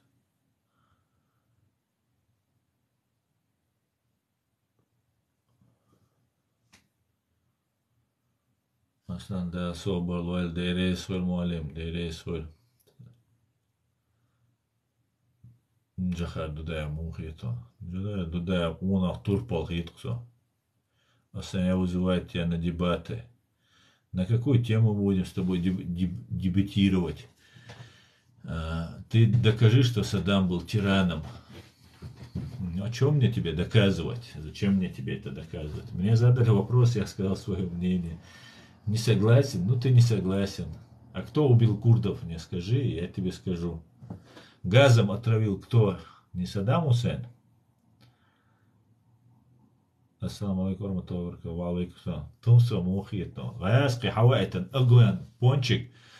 Тумсо Абдурахманов, засланный агент российских спецслужб. Я об этом уже 3 года говорю. За это меня выводят из ислама, заводят в ислам, выводят из чеченства, заводят в чеченство, обвиняют в ваххабизме, в ФСБшничестве, в ЦРУшничестве и так далее, и так далее. На меня столько тонны грязи вылилось за то, что я разоблачил эту консерву, которая работает по программе КГБ, ФСБ, по привлечению внимания к персоне Кадырова и так далее, и так далее. Работают они на Россию, на русских. И вся проблема и конфликт возник из-за того, вначале я думал, тоже это нормальный человек, что он говорит только про Кадырова. Я говорил, говори про Россию тоже. И потом вынужденно он иногда начал говорить. Это засланный российский агент. Я его вызывал и на диалог, и так далее, и так далее. Диалоги в согласия, вот поэтому так и не получился разговор, потому что у него слабая позиция. Я много раз говорил, мне говорили, не надо говорить, если ты это говоришь, на тебя будут обрушиваться они же, и тебя дискредитировать. И именно это и происходило. Они в разных группах там меня обвиняют во всех смертных грехах, что я не мусульманин, что я еврей, что я украинец, что я вышел там из чеченства, ну, все что угодно они придумают. Ну, это не страшно, они говорят, что я ФСБшник там и так далее, и так далее. Но никаких доказательств, которые я приводил, они так и не смогли привести. Я предлагал встретиться, не готовы они к встрече. Вот. Но я это говорил не потому, что мне нравилось, что они на меня тонны грязи льют и так далее. Хотя мне сейчас уже абсолютно плевать, что они говорят. Я уже достаточно просто уже сделал, чтобы заработать доверие определенных людей. И мне этого достаточно. Да? На самом деле это работа, которая ведется по дискредитации людей. Она это только поверхностная часть. Ведется работа по выявлению всех недовольных. Они отпустили вот эти 2 волоса, иншаллах, машаллах, и таким образом много людей. Знаете парня на беговой дорожке, которого заставляли там петь песню «Путин наш царь», там туда-сюда. Так это Тумсо его сдал. Он работал на прослушке наших всех партизан, маджахедов наших всех сдавал. И люди, которые это понимая, многие понимают, наводят с ним контакты, и шимас уахятся, иншаллах, бож, лишь и санбешбу. Если это их никак не смущает, что этот человек работал в прослушке, в ГУП электросвязи, занимался прослушиванием, убийствами, да, переводами, точнее, занимался Игорь, как его, Милуарцинес, начальник. Короче, его этот дружок, якобы мусульманин, там русский, тоже агент российских спецслужб. Они очень многих прослушивали, многих по их переводам уничтожили. И этот человек получал здесь гражданство, здесь он вел тоже свою подрывную деятельность. И именно поэтому ему не давала ни Грузия, ни Польша, ни Швеция, не дала гражданство. Гоняет его, как козу Сидорову по этой Европе. И именно за это я получал все хейты, все налеты на меня, что я такой плохой, сякой и так далее. Поэтому давно пора поверить объективную реальность и понимать, что здесь работают люди, которые хаят Кадырова, но не хаят фашистскую Россию. Они не за то, чтобы мы стали независимыми, свободными и могли привлечь к уголовной ответственности преступников, которые совершили страшные преступления против нашего народа. Нужно одного Кадырова сделать крайним. Сейчас оппозиция, Навальный, Яшины, там Руслан Кутаев, там другие третьи выйдут, они сейчас быстро договорятся. Сотрется грань между предателями и нашими бойцами, нами, фактически. Не все бойцы, не все воевали, но чеченцы имеют свою идею и путь, который нам предложил Джохар Дудаев со своими соратниками. И они хотят таким образом заболтать нашу тему. И именно поэтому я был вынужден говорить и призывал, хотя был соблазн замолчать и не обсуждать этих, как их Дудаев называл, клопов. Но я был вынужден говорить, чтобы хоть одного чеченца попробовать предупредить, чтобы он не попал в их сети. Определенная часть мне удалось. И, люди, знаете, люди такие существа, особенно чеченцы, пока сами мы не убедимся, мы прем на своих ошибках, только учимся, да, не умеем доверять, но еще исходя из событий, которые сейчас сложились, вера во все светлое, человечное, честное, мудрое, мужественное уже как бы пошатнулась. Но я вынужден делать то, что я делаю. Я делаю не ради славы, не ради денег, не ради чего-то другого. Я делаю, чтобы чуть-чуть хотя бы помочь своему народу. Так каждый чеченец должен делать. И когда вы видите этих гнид, работающих на русских, вы должны об этом открыто, четко заявлять. Все, несмотря там,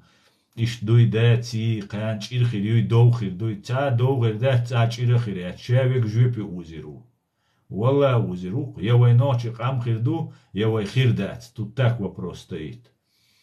По-другому быть не может, да. А что Германия у таких людей гражданство не аннулирует? У каких людей?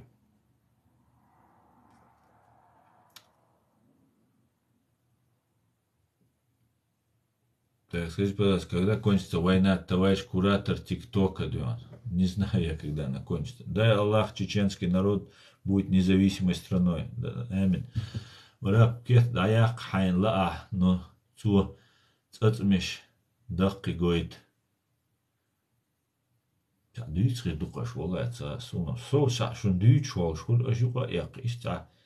Сам олкаш. А почему тогда Туболь Дейл Дюах, Ком Дюах, Амел Хейгчун? Амин. А почему, несмотря на полную идентичность аналогии, Украина оправдывает Израиль? Не знаю.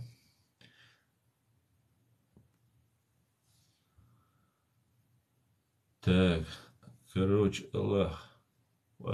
Так, короче. Ассаламу алейкум, ва алейкум салам.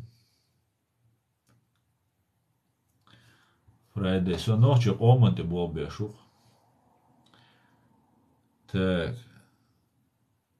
Ты же агент ЦРУ, говорит Тенго. Где доказательства? Покажи, что я агент ЦРУ.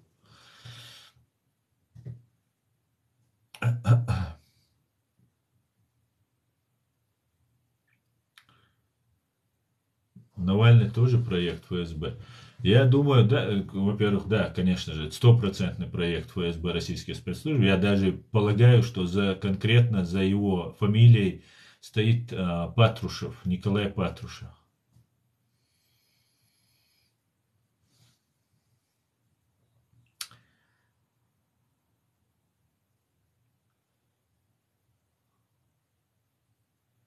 Страсбург их и анхамют флагган дуалу, американский флагган дуалу. Вот смотрите, есть здесь человек, который живет в Страсбурге и против американского флага, я так полагаю. А что ты делаешь, кроме того, что заходишь ко мне и здесь пишешь комментарий? Почему ты не против российского флага? Почему ты зашел сюда, чтобы сказать об этом? И ты вообще, как у тебя в Страсбурге, не мешает тебе? Дискомфорта нету? Они союзники американцев, НАТО, они в военный союз в один входят. Это не вызывает у тебя дискомфорта? Может тебе в Талибан или в Москву уехать?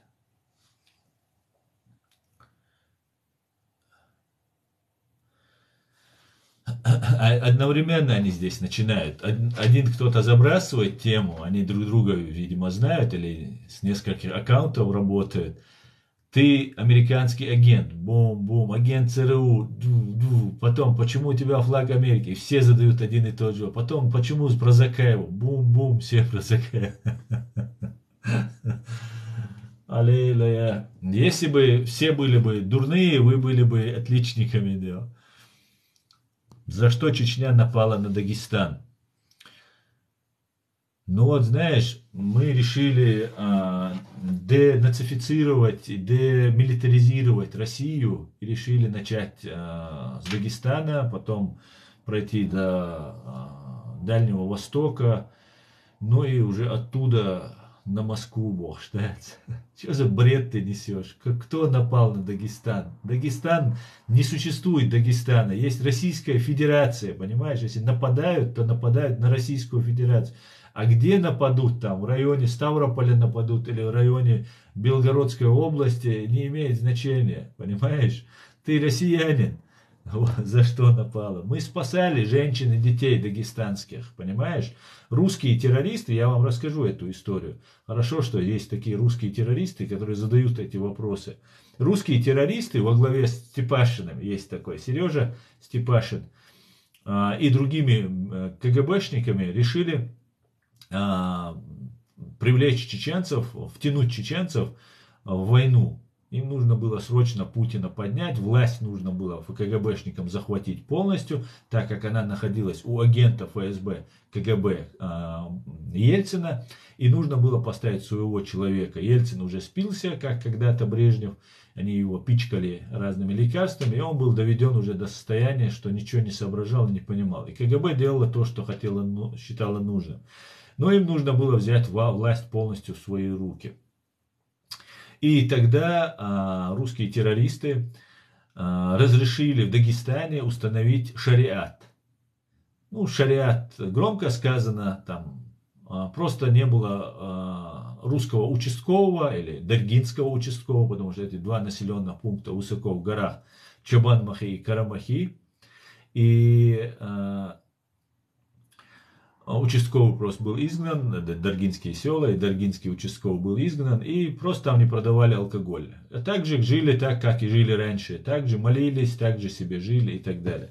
Потом приехал Степашин, он сказал, да, все отлично, ваххабисты молодцы, там и так далее. Потом приехал Ельцин, или не приехал, сказал тоже, что молодцы, да, очень молодцы, там такие реверансы отпускали в сторону Чабан-Махи и Карамахи. И дагестанские провокаторы договорились с Басаевым и с чеченской стороной, что в случае необходимости мы будем друг другу помогать. Была создана, не помню сейчас точно название, конфедерация каких-то там народов, или как-то так, не помню, где Басаев был очень важным лицом, по-моему, там, председателем, что ли, его избрали. И вот в этот момент, фактически подписав Басаева на то, чтобы оказывать помощь, они напали на Чабан-Махи и Карамахи и начали уничтожать эти два населенных пункта. Люди, которые там находились, которые оказались просто инструментом в руках фашистов, попросили у чеченской стороны помощи. Шамиль Басаев, на тот момент рядовой гражданин, обратился к чеченской молодежи, людям и сказал, нас просят помочь наши братья-дагестанцы. И чеченцы пошли, и задача чеченцев была вывести женщин и детей. Именно об этом просили дагестанские вот эти жители Чабан-Махи и Карамахи. И чеченцы зашли и пробили коридор, и спокойно вывели всех женщин, детей и стариков. Вот и все нападение на Дагестан. Русские рассчитывали, что чеченцы дальше пойдут. Это нужно было показать Западу, что чеченцы напали на Дагестан там, и так далее, и так далее. Но чеченцы не пошли. Хотя бойцы, наши бойцы, которые принимали там участие, они говорили, что несколько десятков километров до Махачкалы могли спокойно доехать и долго-долго сражаться в Махачкале. Также там можно было по-другому вести боевые действия. Но такого приказа не было. Захвата фашистской России у чеченцев такого желания не возникало. Нас обвиняли во всех смертных грехах, которые просто уму непостижимо, что такое можно придумать. Но нас никогда не обвиняли в сумасшествии.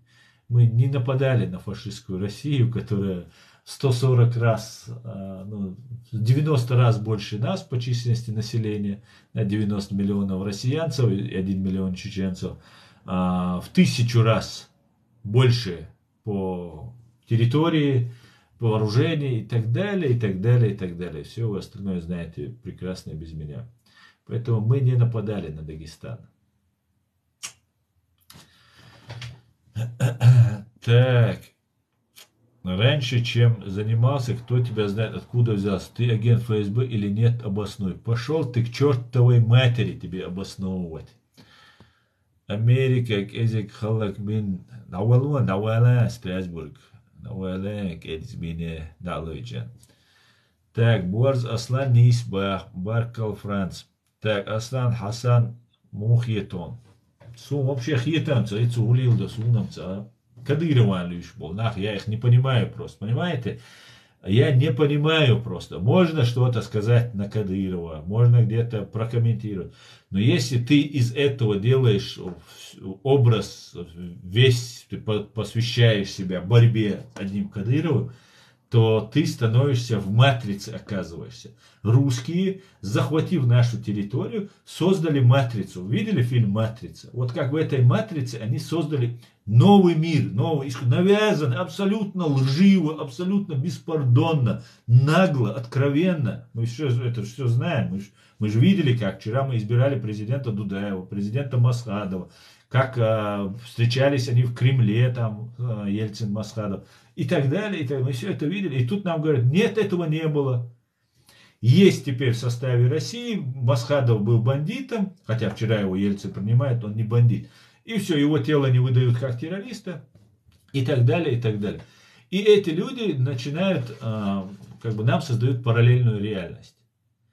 И вот нам объясняют, что есть какой-то режим Кадырова, человек с 3 классами образования, который никакой режим или никакое даже управление даже в Хосе-Юрте не мог бы сделать. Нам рассказывают, что это какой-то лидер, который вот пришел к власти, он хочет быть с Россией, он спас, у нас были какие-то там сумасшедшие террористы, а вот он спас всех, и вот теперь мы зажили. И любой человек, который сейчас возмущается против этого, он не возмущается против России или против того, что Россия убила 300 тысяч наших граждан, среди которых 42 тысячи детей. Он возмущается против режима Кадырова, потому что виноват Кадыров. Никогда русские на нас не нападали, никогда русские нас не оккупировали. Мы всегда жили в братстве, это самые там близкие нам родные люди. А вот Кадыров это самое исчадие ада, и он убил все 300 тысяч. Вот это делается для того, вот в эту матрицу загоняют таких халитовых, молитовых, которые начинают гнать на одного Кадырова.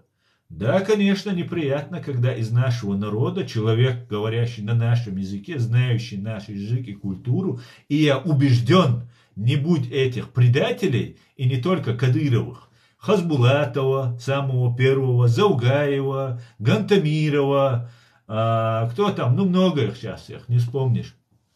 Так вот, эти люди, если бы их не было, русские, я убежден, большой вероятностью русские нас не победили бы.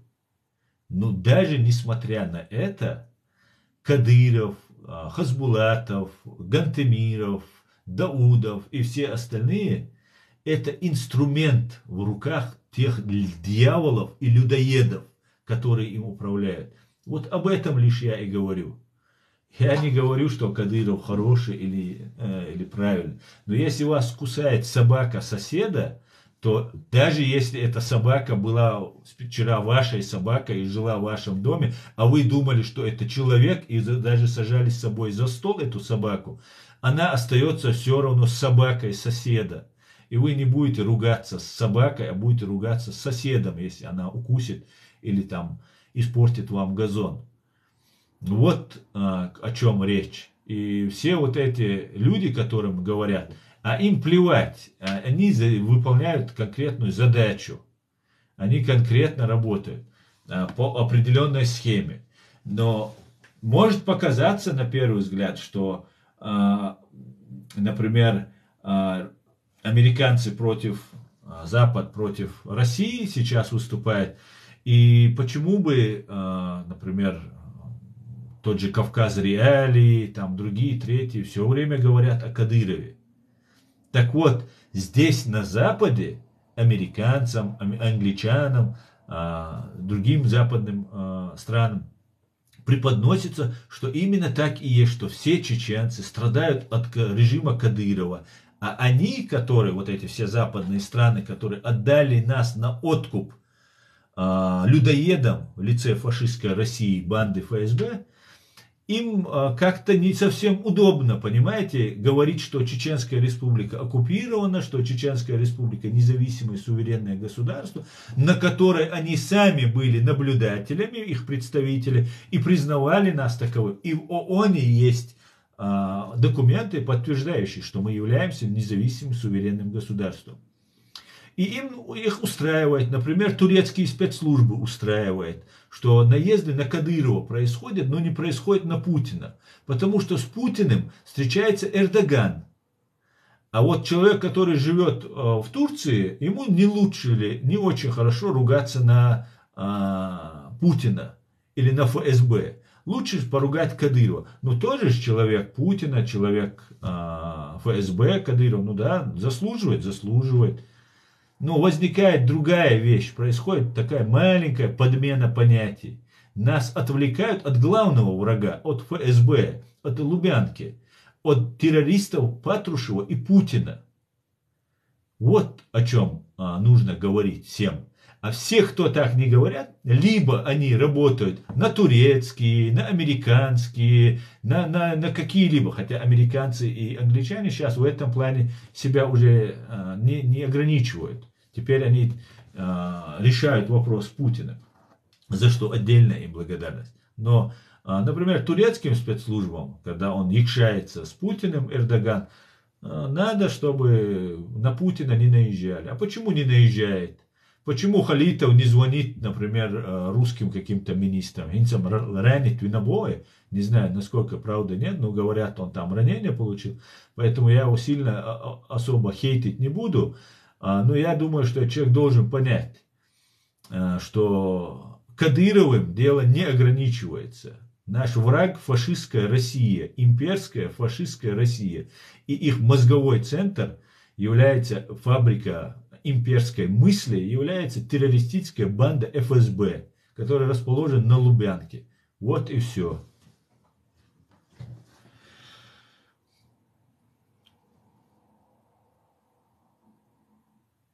Так. Я перемотаю, друзья, комментариев много. Так, вернемся чуть-чуть назад. Анзор Эйдер. Из Эйдер ас ичкерия. Идем вообще квертен диквация Эйдер ас.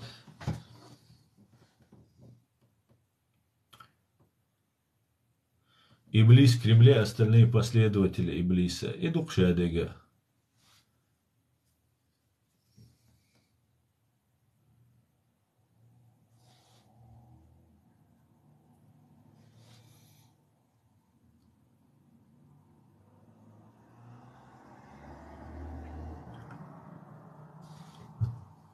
Кадыров такий, як у нас Янукович был. Ну, приблизительно.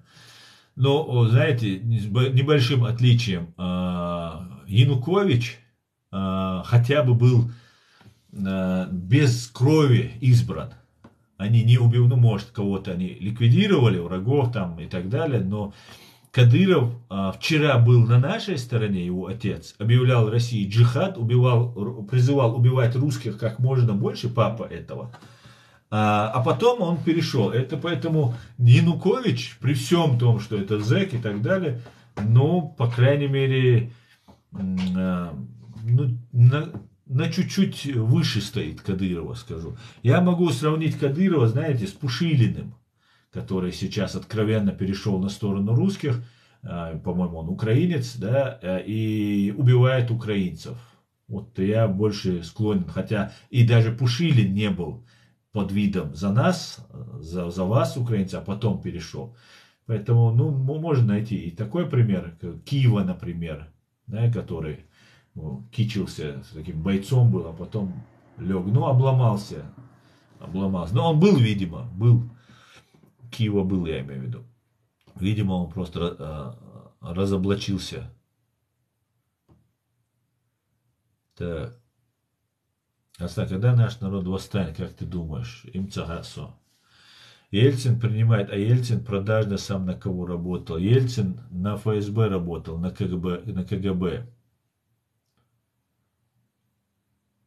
Брат, юристу агас кибиц ука кадыровиц ахшубо дигдаурбо. Ага, это уже болтовняю. Молодой, царя бегарсвики, умш и болтовнящий. Это все развод. Это галимый развод. Не нужно быть юристом, чтобы понимать, что твой враг русские террористы из банды ФСБ. Не нужно быть. Просто нужно быть независимым для того, чтобы это говорить. Понимаешь? А юристу, не мешай. Они тем самым обманывают, понимаете? Они тем самым вводят нашу молодежь в заблуждение. Абдурахмановы открыто сдают людей. Они всегда сдавали, братья, вот этот Тумсо, сдавали наших людей. А здесь они, все, кто им писал, все, кто им помогал, они откровенно ее сдают. Понимаете? И поэтому, когда эти люди начинают, мы их не дискредитируем, не выявляем, что они работают на русских, чтобы нам в ответ не получали мы, да? Эти люди дурманят нашу молодежь и потом нас отправляют в нужном им направлении. И вот такие вещи, которые ты говоришь, они способствуют этому. Свега бегарцер, а раскибиц ого кадыровуйцеру. Нет, мобицдер. Ешай бат дасате, от и я бешбек бомбизербие. Раскшан духальбол. Бешбати нохчи царх богш мадиц. Шудец нохчи цардеш. От определенной группы вы представляете интересы, но вы не от чеченского народа, потому что чеченский народ угнетал не только Кадыров. Кадыров всего лишь инструмент. Чеченский народ веками угнетала террористическая банда, имперская банда, КГБ, ФСБ и вообще русский империализм. Вот кто угнетал. Кадыровых вообще не было тогда, вообще в проекте. Когда 4 века они нас убивали, гнобили и так далее, может быть даже больше. Поэтому это такой обман очередной, который они подсовывали. Поэтому ты молодой, поэтому я тебе не советую поддаваться. Мужик, ты красавчик, респект, спасибо, Дим. Этот мир стал тесным, даже не знаю, кто правду говорит.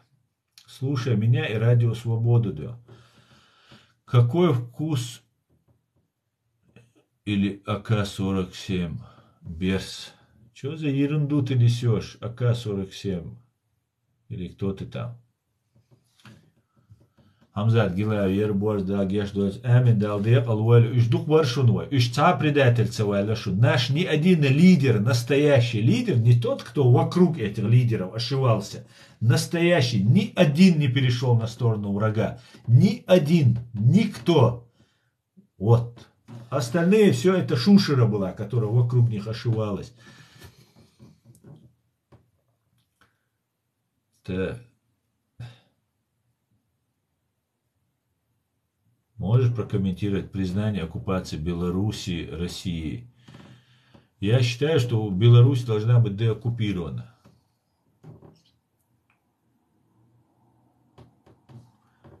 Ассаламу алейкум, алейкум салам. Брат, хай мнение, церкви мнение, шавек цахил диш дац. Вот сакиет байсенгор. Вот вы такие вещи говорите, и я не буду по-русски говорить. Мнение яйцес. Мнение яйц. Это вред, который наносится нашей молодежи и нашему делу. И все. А почему он наносится, возникает вопрос. Неумышленно это делается. Например, я тоже говорил за Кадырова. Начал вначале говорить. И мне не чеченец, не чеченка обращается и говорит, вот ты говоришь все время про Кадырова. И у постороннего человека складывается мнение, что у вас идет какой-то гражданский конфликт. Мне этого было достаточно, чтобы я понял, о чем говорят. А ты возьми другой, я тебе говорю, ты агент ФСБ, ты такой, ты сякой, я открыто это говорю, уже несколько лет сижу. И ты все равно не меняешь свою риторику. Получаешь донаты, в Телеграме открываешь работу, сдаешь, и где ты раньше работал. Все складывается, с кем ты здесь в Европе встречаешься. Много-много мы что узнаем, об этом мы говорим, а ты продолжаешь свое это дело делать. Тогда это не мнение, это измена, это предательство. И если вы не понимаете некоторых тонкостей вещей, просто доверьтесь и не идите вслед, закрыв глаза, да, за врагами, которые введут вас в пропасть.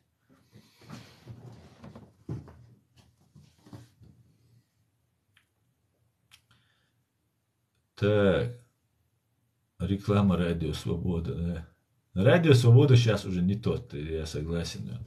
Алхамдулилlah, брат, все верно сказано, дай Аллах тебе здоровья. Спасибо, спасибо. Вестиков Масер, Ичкерия, Свобода вам, привет с Кривого Рога. Ольга, привет, витаю вас. Так.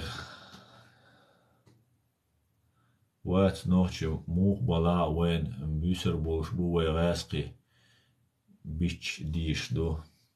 Мы должны избавиться от всего русского, от всего, от литературы, от языка полностью. Мы должны избавиться от русского языка. Мы не должны вообще, чтобы у нас был русский язык, понимаете? Мы должны избавиться от всех их законов, от всех их правил. Мы должны границы разделить четко. Мы должны предъявить круглый счет фашистской России за тот ущерб, который она нанесла. Мы должны привлечь уголовную ответственность военное и политическое руководство фашистской России. И полностью отойти от русского языка. Как сейчас об этом говорит Украина. Вот сегодня я выложил новость. Данилов, секретарь СНБО, Данилов говорит именно об этом. Сейчас я вам зачитаю. Это очень верное направление, которое делает Украина. Нравится это кому-то, не нравится. Это русофобия, кто-то это назовет или нет. Я считаю, это единственный выход для того, чтобы Украина могла спастись. Данилов призвал убрать русский язык из Украины. Госканал Freedom переведут на английский. Русский язык должен исчезнуть с Украины как элемент российской пропаганды и промывания мозгов. Обязательными в стране должны быть украинский и английский языки. Государственный телеканал Freedom уже собирается перевести на английский. Об этом в эфире национального телемарафона заявил секретарь СНБО Алексей Данилов. Русский язык должен исчезнуть с нашей территории вообще, как элемент враждебной пропаганды и промывки мозгов для нашего населения. Английский является обязательным, наш родной язык является обязательным, а насаждать сюда эти российские нарративы очень опасно. Якобы мы должны с ними поладить, мы должны что-то понять. Смотрите, нам от них ничего не надо. Пусть они отстанут от нас, пусть отойдут на свои болота и квакают на своем русском языке, сказал Данилов. Я немножко не очень хорошо относился к господину Данилову, к пану Данилову, после того, как чеченский батальон шейха Мансура был внесен в санкционный список. Несколько бойцов из этого батальона были внесены в санкционный список. Так вот, после этого сняли с них санкции, началась когда война, правда, сняли. Но я хочу сказать, что в этом Алексея Данилова я полностью просто уважаю и поддерживаю. Только так и никак иначе. И мы, чеченцы, должны уйти от русского языка. Русского языка среди чеченцев должны быть только мои ровесники, кто говорит на русском языке. Все остальные должны уже переходить на чеченский и английский и другие языки мира. В первую очередь, конечно, обязательным должен быть у нас государственный язык чеченский, обязательно для обучения дополнительно английский. Это язык, который нас приведет к технологическому прогрессу, прорыву и к лучшей жизни для нас. Так, войнохчи бюч далараск шанхала бит ца ющи жвой адбит би хетардацу уважение йотих уордум уважение йотим дер хиница хайтница армасана. Так. Что, по вашему мнению, станет с Кадыром после победы Украины? Я не знаю, когда после победы что станет, но после того, как Чеченская Республика Ичкерия восстановит свой суверенитет, Кадыров, если он будет задержан, будет осужден. А что ты разговариваешь на русском языке? Ну, чтобы у вас подгорало, Фрайдей, чтобы у вас подгорало.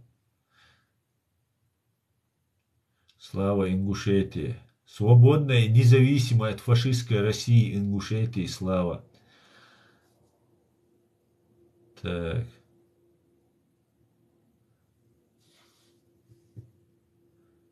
Да, Клеопатра, больше не зайду к тебе на то, ни одно слово мое. Ну, напиши, Клеопатра, сейчас я отреагирую. Нам обязательно учить английский, да. Ассаламу алейкум, слава Украине, брат, ты красава. Алейкум салам. Дуже дякую. Стрелок 95. Человек с ником 95, у них любимая тема, вы уже заметили, да, сегодня рубайте они мне 95-е, это подхолопные все. Что там?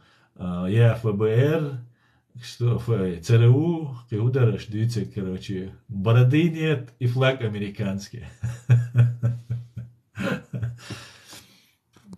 Так. Израиль с вами. Да, Израиль, витаю, да. Когда будет этот день? Не знаю, Ингушетия всегда свободна. Сейчас она в оккупации находится. Не знаю, может, ты ощущаешь себя свободным? Русский язык, общий язык. Нам не нужен Америка и Европа. Мы кавказцы, что вы несете? Самые жалкие и ничтожные товарищи – это подхолопные кавказцы. Это самые мерзкие существа, которые хотят жить с Россией и без России жизни не видят.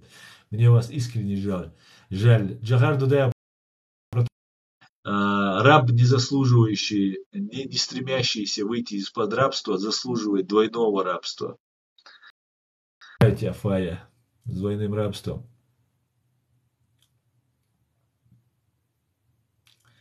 Аслан, ресторан ТикТок, все фронт фашист русскими победить. Что-то я не понял, что ты сказал.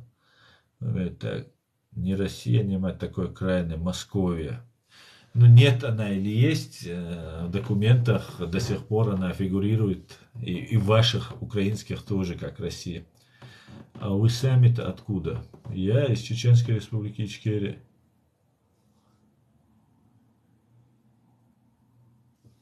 На респект, Ичкерия будет свободной. Дай Бог, дай Бог. Так. Друзья, вот новости какие были. Так, вам еще. Я вам давайте еще новость. Смотрите. Парламенту Чеченской Республики Ичкерия обратился бурято-монгольское демократическое движение от бурятской нации, от имени бурятской нации, с поздравлениями, с признанием Чеченской Республики Ичкерия, оккупированной фашистской Россией, признание Украиной оккупированной Чеченской Республики. Поэтому всем бурятам большой привет, спасибо вам большое за эту поддержку. Так, привет, Германия, привет. Еще очень хорошая новость. Я самые главные новости вам забыл сказать. Литовский судья Дайниуш Жалимас, бывший глава Конституционного суда Литвы, и декан факультета права университета Витаутаса Магнуса считает, что при наличии политической воли есть путь отстранить Россию от голосования в Совбезе ООН, обход ее вето. Да, мы все знаем, что у фашистской России, у двух стран, совершающих геноцид в этом мире, есть право вето. Это фашистская Россия и фашистующий Китай. Об этом он заявил на конференции «Международное право против геноцида», проводимой в Берлине Центр либеральной современности. Жалимас напомнил, что есть необходимость преодолеть проблему наказания России за геноцид, связанную с правом России налагать вето на решение Совета Безопасности ООН. Однако, по его мнению, мировое сообщество имеет скорый путь к отстранению России от голосования в Совбезе. Внимание! Любые изменения в работе Совбеза должны одобрять постоянные члены ООН, то есть, включая РФ, то есть, этого не будет.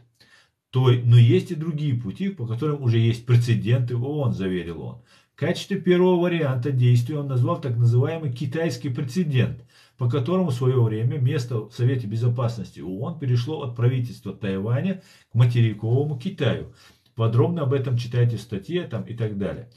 Однако, по убеждению литовского судьи, есть и другой вариант. Был второй случай в истории ООН. Это прецедент Южноафриканской Республики, когда Генассамблея ООН просто не признала представителей государства, которых направили ООН, решив, что они не представляют народ, в частности, из-за апартеида, рассказал Дайнас Жалимас. И сейчас вопрос о том, чтобы иметь политическую волю, поступить с Россией так же. Фактически РФ можно выбросить из ООН по непризнанию ее представителей, то есть представителей правительства решением Генассамблеи, подчеркнул литовец. Принимавший участие в мероприятии украинский депутат, глава Комитета по международным правам Александр Мирешко подчеркнул, что Украина также считает необходимым найти путь для лишения РФ ее особых полномочий в ООН. Россия ненадлежаще заняла свое место в ООН и в Совбезе. Мы не признаем ее членом ООН, заявил депутат. Просто это супер. Чтобы вы поняли, да, что имеет в виду Жалимас. Дайнюс Жалимас, что имеет в виду? Он имеет в виду, что Генассамблея должна просто лишить Россию, представителей России, не само государство лишается права вето в Совете Безопасности ООН, потому что это очень сложная процедура, фактически этой процедуры не существует. Нужно полностью уничтожить ООН и создать новую организацию, как когда-то на место Лиги наций. То есть Дайнюс предлагает представителей от фашистской России просто не пускать в здание ООН. Гениально, все просто, друзья. Так, друзья, отлично. Так.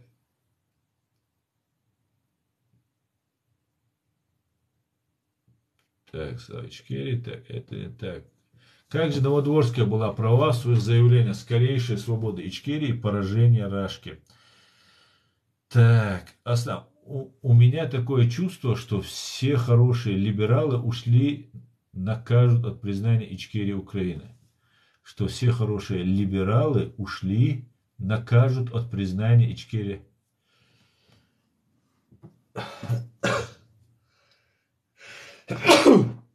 Альхамдулилля.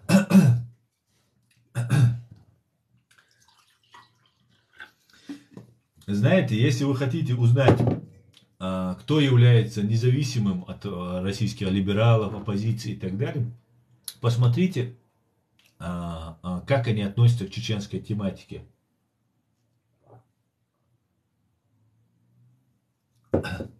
И вам все станет ясно, да. Я на уроке истории, говорит Germany, да. Да, Germany, ты на уроке истории. Россия не подавала заявку ООН. Да, Россия не подавала. Вообще ООН находится СССР. Нету никакой Российской Федерации ООН. Она также указана как СССР. Да зачем ты новость читаешь? Давай поговорим. Давай. Так, там более 100 новче бин от Ca ötsul lazabin.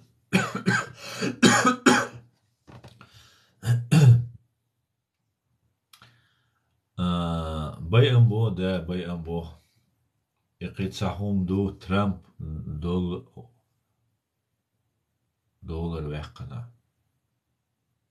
Бред дюйцка шебел бешкой духшу. Что ты думаешь по поводу грязной бомбы? Я думаю, что русские что-то готовят, раз они начали на вас это вешать. Слушал все интервью с Джохаром Дудаем. Очень честный, культурный человек. Удачи вам в вашей цели. Спасибо, Воск. Воск Евгений. Евгения.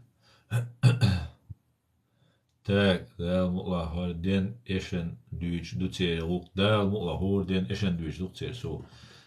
Так, будь здоров. Так, Germany. Что-то у вас прилив нежности сегодня. Демсоюз, по-моему, единственный, кто по-настоящему осуждал оккупацию Ичкерии. Ну, Демсоюз вначале да, но потом уже нет. Аса Арби Барая Хуэльдара. Ну, про Арби Бараева много можно говорить, ребят. Человек оказался тоже инструментом в руках определенных кругов. Это большая тема, которую нужно будет созывать комиссию после окончания, после деоккупации нашей страны.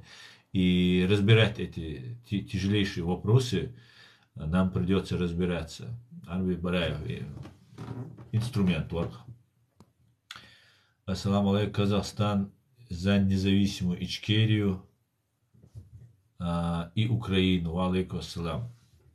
За независимую. Ну, это неправильно ты написал. Не нужно убрать. Подавала в НАТО 2 раза. Так, вот.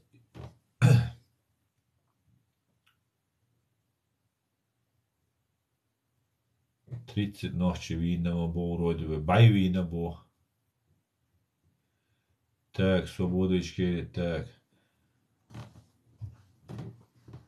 А может быть он...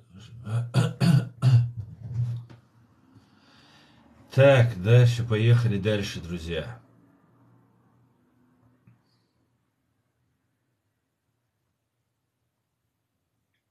Унавар, амелдец, мейрвар. Мейрвар.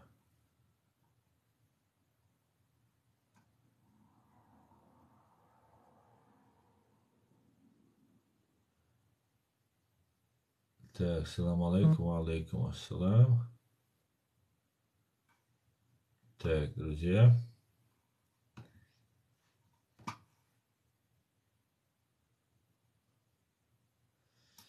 Так, возвращаемся.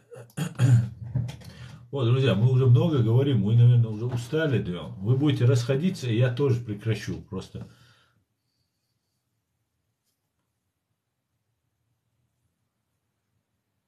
Так, даже не мечтайте получить. Так, Germany, ты что-то тоже по работе, да? Ассаламу алейкум, Милвар Майнак. Нохчи уйо. 95-й регион ваттен. Хауи нохчи. Мишк желел номер ваттен. Нохчи уй. Хамзат Чимаев тоже, кажется, не истинный чеченец, а кадыровец. Да, Хамзат Чимаев кадыровец. Да, это правда. Они зарабатывают бабки.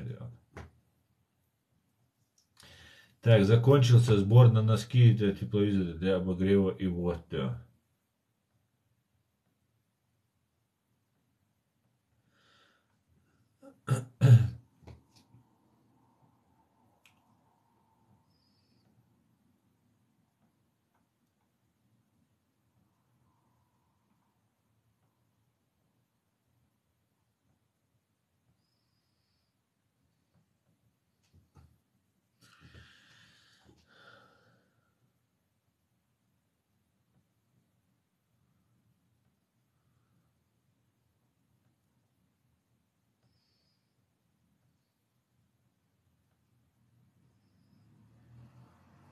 Тимур Муцераев, 9.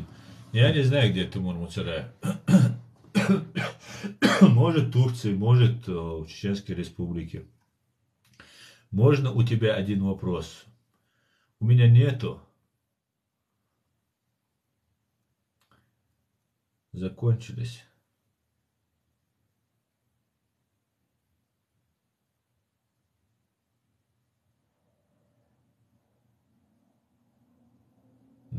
молодой. И кайра, что, дуком ждут он. Молодой волш, он цеха просто. Дер дуэттер духарам, интернет, что, дуэттер дух. Так.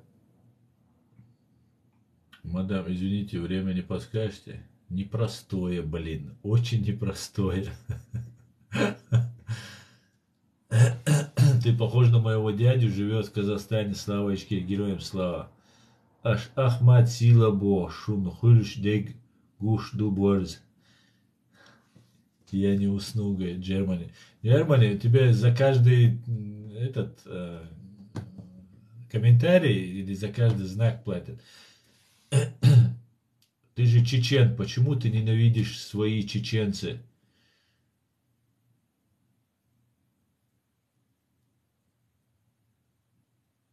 Я не понял твоего вопроса, почему я ненавижу чеченцев. Я не знаю, почему ты такие вещи на меня говоришь, что я...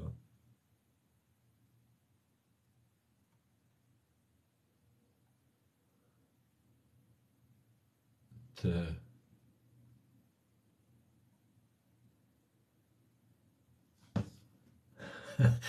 Мой сенгор. Sevişiş, трескатый дадар. Турецкий флаг Юилсан, яц турецкий флаг. Турецкий флаг здесь появится, когда они сбили тогда российского летчика в Сирии. Я тогда флаг вывесил там, на заставке у себя поставил, все сделал. Но сейчас Эрдоган мутит, короче, с Путиным, да, поэтому пока здесь не будет флага Турции. Хотя турецкий народ люблю, уважаю. Та я Аллах цаук цаах мухир дутери газуат. Та. Ты же родился в Чечне, у тебя родственники Чечня, отец, мать чеченец. Почему ты их ненавидишь, так скажи? Что за бред ты несешь просто? Мне просто интересно.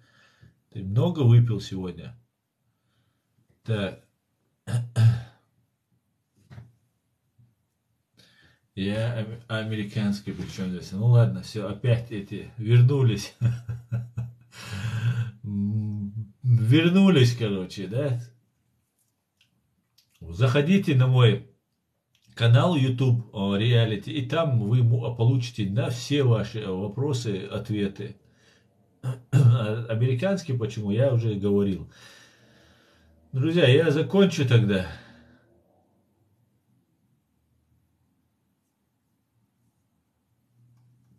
Так.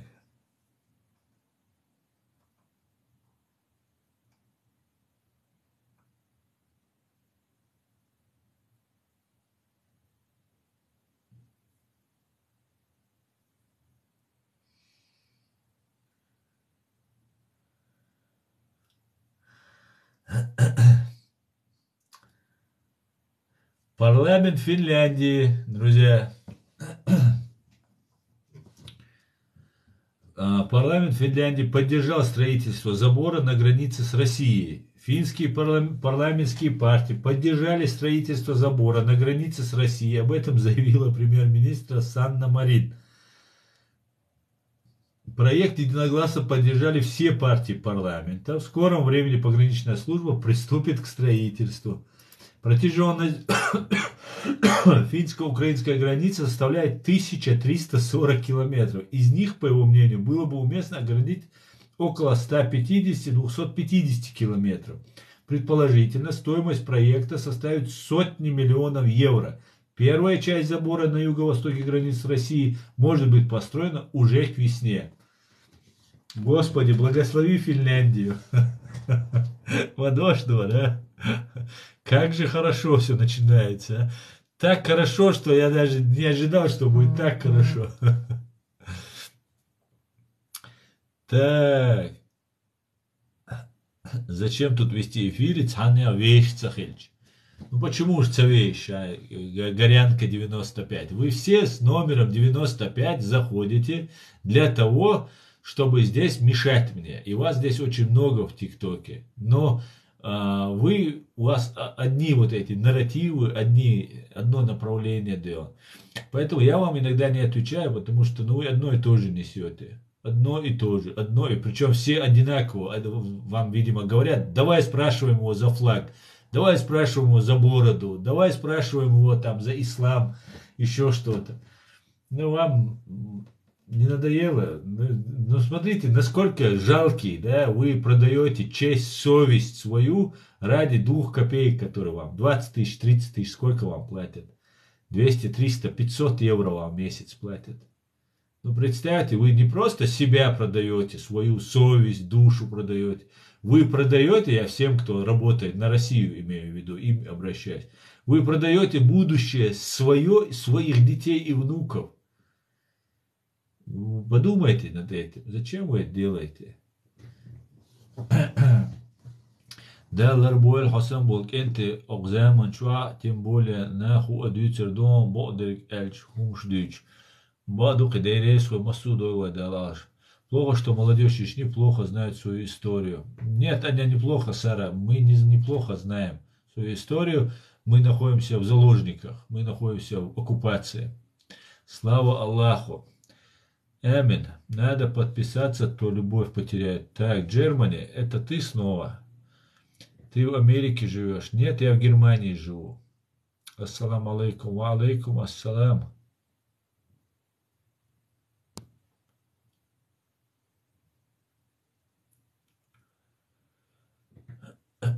Так. Русский язык запрещаешь, поддерживать будешь Европу. Да, конечно, да. Я поддерживаю чеченский народ. А чеченскому народу будет лучше, если он будет цивилизованным миром, чем с людоедами. Вроде все просто. Я не понимаю, какие претензии ко мне. Вы хотите, чтобы я вас любил, несмотря ни на что? Не буду я вас любить, понимаете? И чеченский народ вас не будет любить. Для того, чтобы кого-то любить, его как минимум не нужно убивать, чтобы вас любили, понимаете? О, говорящая голова читает новости, да. Забор, як в «Играх престолов», да. А собаки лают, караван идет. Главное, мир начал понимать и признавать Чеченскую республику, да. Флаг, есть Зули, убо, 95, дама дехка на Зули. Нам тебя очень жаль. Ну, вам, предателям, конечно, будет жаль. Ну, что поделать. Ну, ты, наверное, русская, да, Грозная? Ты русская, скорее всего, да? Ну, что поделаешь-то? Смешно. Повесьте свой флаг, и не будет вопросов. Наш висит, не волнуйтесь. Так.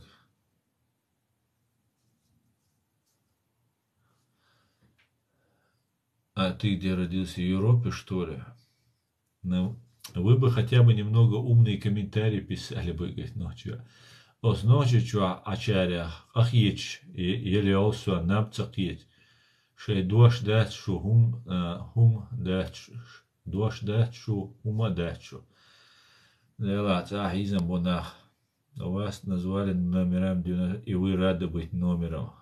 Они на работе.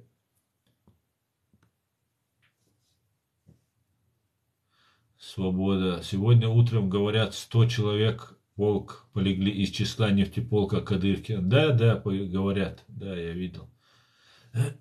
Ты же родился в Чечне, в России. Ну вот, видишь, ты выдаешь себя. Ну, понятно, ты особо и не скрываешь это все. Я не родился в России. Я родился в Чеченской республике. Чечено-Ингушской автономной советской социалистической республике я родился.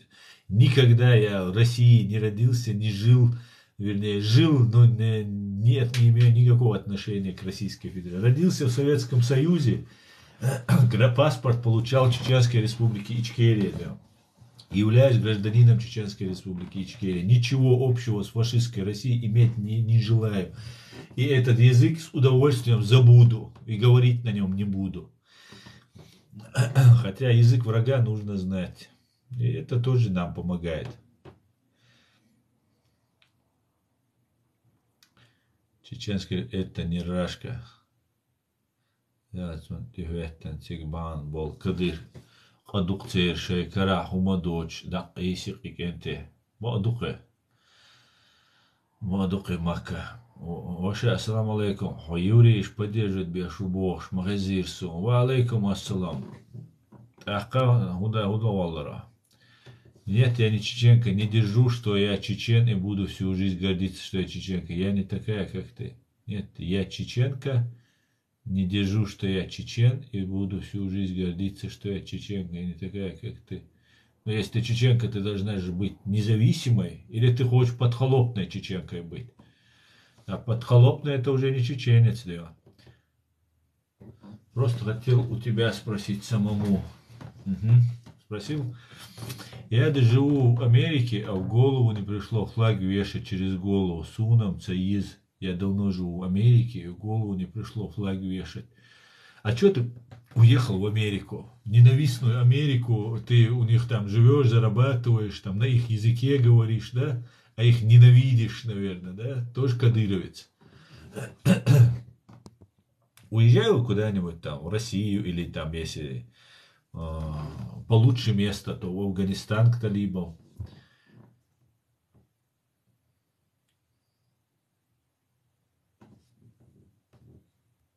Так.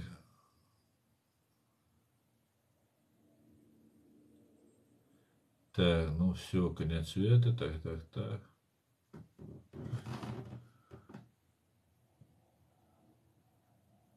Вола царь Б. Бери Зудри Хадан, царь Адал, царь Омацедин. Аслан, Алхамдулилlah, сун мелхасхит и гамаде бац цетир дакуш он ху алхит. Сун и гамадиров чазеш беш бац, Хосан беш. Сун гасшанти бол беш хит сун аш иум шазеш. Acaba bu sabah nohçi özden kalkınca işte hum erdet, yazirdet.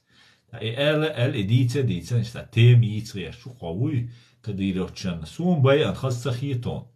Bay qatsahitson şaara vel daggertik şey ahç daqi Ukraynç bay uçuk. Tagram qatsahitso ama işte iyvini livini davigançuna sun khassahiton iş bayç. Ba'dek ba'khildiz deg da edus sanniga دوتك دوتر دول شوات نو علي ليش ناسو قيتون دات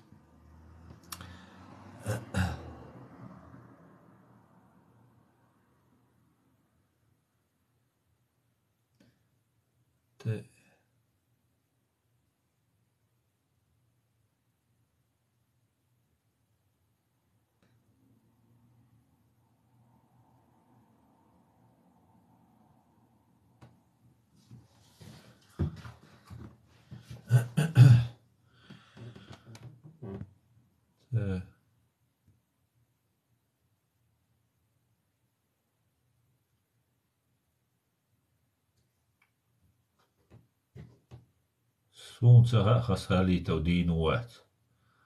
Солнце.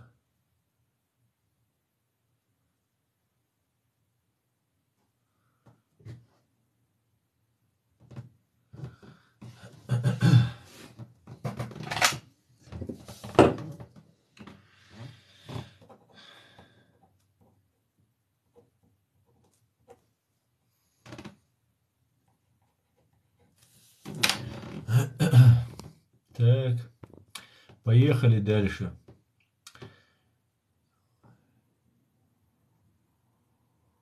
Ассаламу алейкум. Ты когда-нибудь отдыхаешь или честно скажи, месяц, что ты тут зарабатываешь, тебе хватает? Ва алейкум ассалам. Да, конечно, в данный момент я сейчас отдыхаю.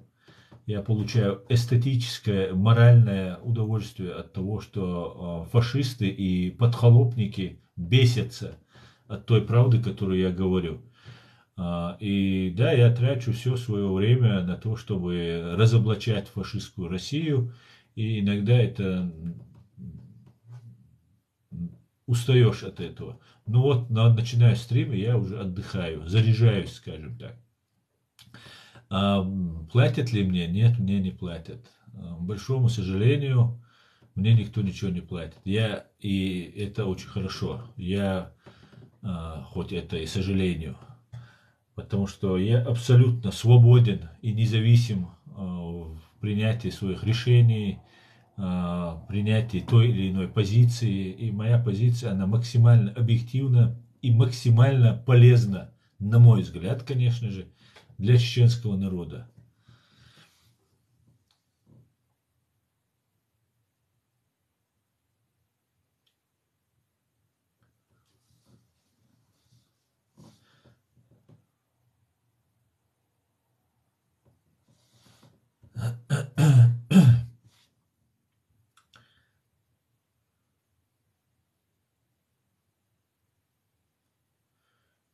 Üş buyu vallahi billahi талай тенши копеек Махмад Саид.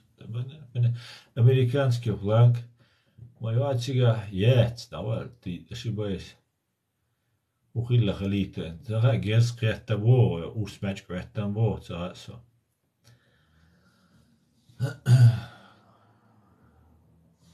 Ты американец, Стечкин.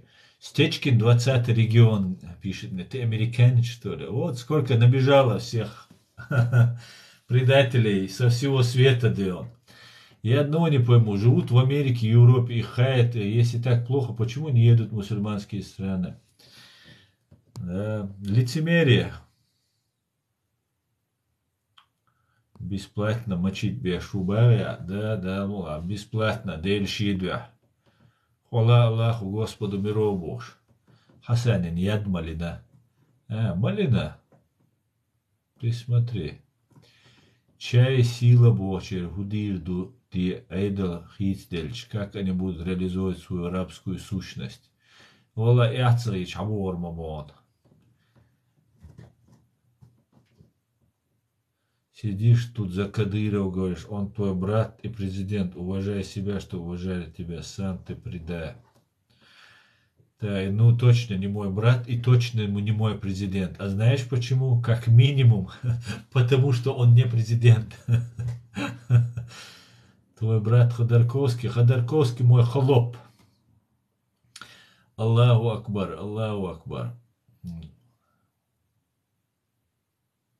Ахмад Псина, Аллаху Акбар. А вот Грозная засветилась, так кривлялась, ломалась, и в конце концов Ахмад Псина написала. В каждом народе есть чертобесы, это факт. Вот Михаил представляется таким из них. Да, слава свободной Ичкерии, героям слава. А почему русские едут в Эмираты, Турцию, Мальдивы? Русские.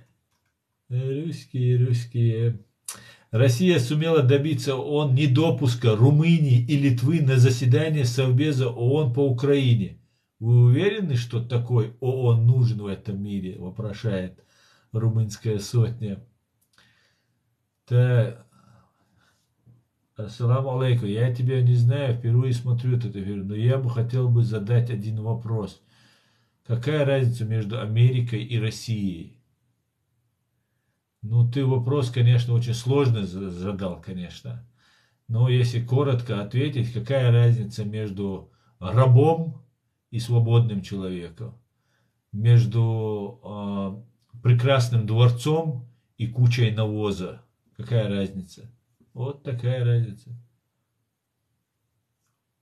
Ведь те и те убивают, говорит, Леон, говорит. Заняться нечем, да. Так, зомби, ну пишите, что, одни остались, что ли, мы? Кто у вас там? Миш Большой. Орки. Что, орки? Одни орки, что ли, тут остались? А вы откуда будете? Я из Чеченской республики Ичкерия, в данный момент в Германии. Какого фига этот предатель всегда выходит у меня, говорит, Лада Кадина. Лана Кадина, извиняюсь, Лана. Ну, во-первых, я не предатель. А во-вторых, тебе нужно сменить не Лана Кадина, а Лада Калина. Как раз за твоего мужа, которого там грохнут, дадут тебе Ладу. И заживешь, и будет тебе счастье. Ассаламу алейкум, Асан. Аллах алшуэлова, ты истинно болеешь за чеченцев. Алейкум ассалам. Баркал дерей соль. Разница между ними есть, говорит. Так, друзья, по факту. Поехали дальше. Коротко.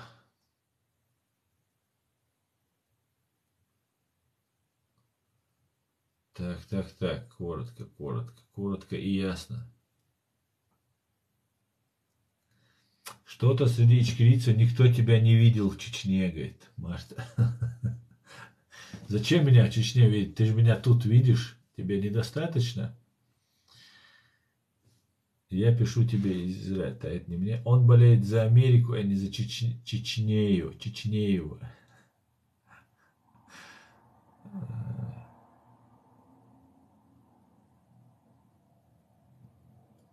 Алло, я реал, он Ичкерия, Хуюцаха. Как если бы муджахидов не видели Люлю Кафырова, говорит.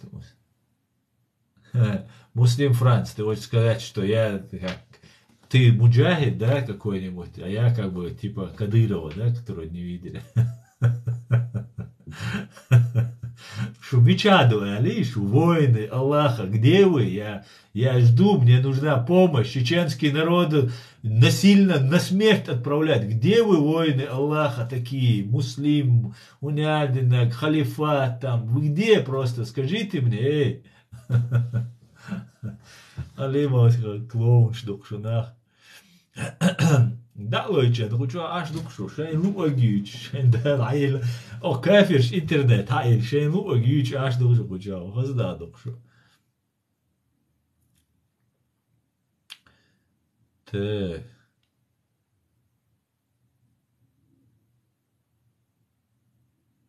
Когда чеченцы воевали, ты у Медведева учился. Когда я учился, Марта, у Медведева, это тоже КГБшный такой нарратив, который закидывает разные люди. Я это не скрываю, я прямо говорил. Нарратив, который, что я вот учился в Санкт-Петербургском госуниверситете, и Медведев у меня преподавал и так далее. Вот ты, Марта, снова соврала. Потому что когда я учился, чеченцы не воевали. Когда я у Медведева именно, 97-й, 98-й год, 99-й, 8-й год. Тогда была Ичкерия независимая, суверенная. А все то, что вы забрасываете, это тоже туфта полная. Знаете почему туфта? Потому что на 3-м курсе за то, что я отказался работать на ФСБ, меня и этот Медведев, которого я разоблачаю до сих пор как агента ФСБ, меня отчислили. Этот Медведев был главным виновником моего отчисления. И вся ваша туфта, которую вы гоните вот под этим видом, она ровным счетом ничего не стоит. Понимаете? Вы легко проверите, в каком году я был отчислен, и я не учился в этом Санкт-Петербургском государственном университете. И задайте себе вопрос, почему ни одного из других не отчислили за неуспеваемость, все начали сотрудничать с ФСБ, ну, кого приглашали, а меня вот решили отчислить. Поэтому если бы я окончил бы Санкт-Петербургский государственный университет, получил бы там диплом, вот то, что вот вы мне сейчас навязываете, а я сам вам рассказал, что Медведев был агентом ФСБ, и сотрудник ФСБ предлагал работать, я отказался, и Медведев просто меня не допустил до экзамена. Поставил просто, что у меня недопуск. И меня отчислили из университета. Точнее, я долго боролся, потому что мне просто вообще не дали просто экзамен сдать. Я пришел, у нас Медведев был семинаристом, а Сергеев, профессор Сергеев, у нас был лектор. Он принимал у нас, он читал нам лекции, принимал у нас экзамен. И меня просто Сергеев не принял. Сказал Медведев, сказал, у вас хвосты за должности, которых не было. И таким образом я не смог вообще не сдать экзамен. Я писал, и Вербицкая ходила у нас тогда, она ректором была, и к декану, ну, везде писал, жаловался, слава богу, заявление писать научили они меня к тому времени. И я их просто взял за горло, и они вынуждены были мне сказать, что да, у нас нет никаких оснований. Я сказал, я буду жаловаться в международные инстанции и так далее, и так далее. Ну и мне сказали, нет, давай, убирайся с нашего факультета, с нашего университета. И это легко проверить. В 99 году, я был окончательно исключен из Санкт-Петербургского государственного университета. И все, что вы несете, полная чушь. Если у вас были бы доказательства, вы бы давно выложили бы эти доказательства. А их у вас быть не может по определению. Я находился в стане врага, в их сердце, в их столице, и никогда не предавал идею, которой я в 17 лет поклялся на Коране. Это так, к слову. А все, кто сейчас перебежали и служат в фашистской России, вот они пытаются меня где-то что-то уличить, что я в Москве адвокатом работал, что я учился. Там не только Медведев был. У нас Николаева была женщина, которая была одной из командиров СМЕРШа. НКВД, знаете такое. Она у нас там была. А там у нас еще был преподаватель, который прятал Звиада Гамсахурди у себя дома. У нас разные там были преподаватели. Медведев там был вообще никто, по идее. Медведев тогда работал где-то в администрации. И это был единственный президент, который с водителем на БМВ, семерки БМВ, я помню, приезжал. Это единственный был преподаватель, который пользовался. Но это был такой маленького роста, с большой головой, абсолютно тихий, неприметный человек. И он у нас вел семинары по гражданскому праву. И все было безоблачно, кроме ко мне, когда пришло ФСБ, сказали, да, надо тебе работать. И мне сказали, что будет война в Чечне, что будет новая оккупация, что Чечня войдет в состав фашистской России. И тогда я сказал, я не буду. Все, так что все, что вы выдумываете, я могу опровергать вот так легко. Потому что вы можете что угодно на меня повесить, но повесить на меня то, что я связан с фашистской Россией, что я служил фашистской России, что я ей не враг банде ФСБ, КГБ, этого у вас никогда не будет. Понимаете? Щикопяк, махца яйцо, аж дючтол, помилуй, щикопяк. Но так как люди не понимают, многие не знают, я разъясняю людям, так как я взял на себя эту неблагодарную работу, в это трудное для нас время быть блогером и освещать, и говорить правду. И буду говорить ее, несмотря ни на что. Так, поехали дальше. Перемотаю, друзья, много комментариев.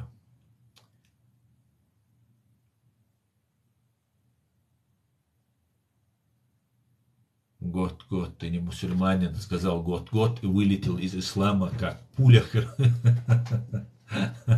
Как думаете, накрыли базу тиктокеров в Херсоне? По всей видимости, это правда. Я видел видео, там, выбравшихся из под развалин, все штукатурки, там, грязные, раненые и так далее.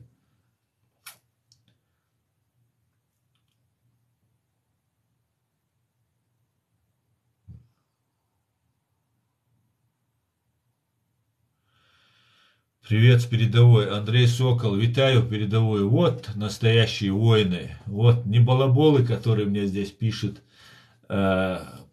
подхолопные, а настоящие воины. Слава ЗСУ, слава Украине. Все будет Ичкерия. Победа будет за нами. Так, у нас объявил Грузия. Ты чем-то плохо. Aslan ateist új Lemnes. Вот здесь атеист. Так, что думаете про Кадырова? Я не думаю о нем.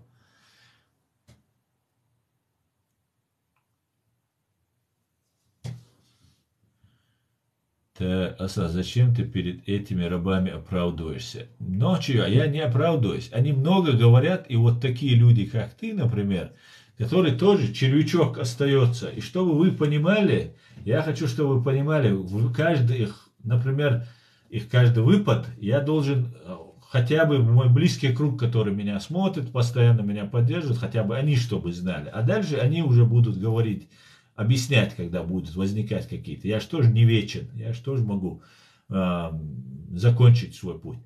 И вот, что я хотел сказать. Поэтому, ладно, не будем сейчас обращать на это внимание. Нужно понимать, да, что все, что они делают для того, чтобы попробовать максимально дискредитировать, чтобы максимально мы не могли донести правду до людей. Им это не поможет, да. Ты можешь говорить что угодно, но тебе мало кто верит, говорит.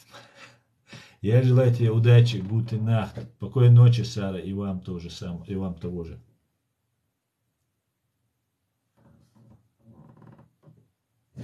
Так, привет, ЗСУ Сила. Привет. Из большинства кадыровцев погибло около 40. Основа игнорируют их, они провокаторы. Да, они провокаторы. Как ты думаешь, Россия проиграет? Если да, как, когда и спасибо заранее. Проиграет однозначно. Военное поражение будет. Когда, я не могу сказать. Может, эта война будет 10 лет длиться. Я не знаю.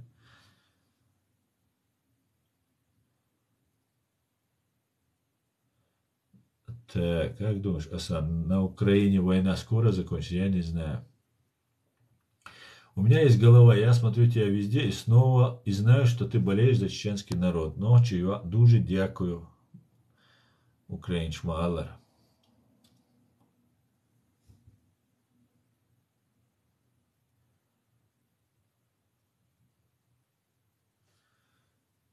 Так, не знал, что господин Ходорковский ночью в базаре яц. Нет, я не Ходорковский, да.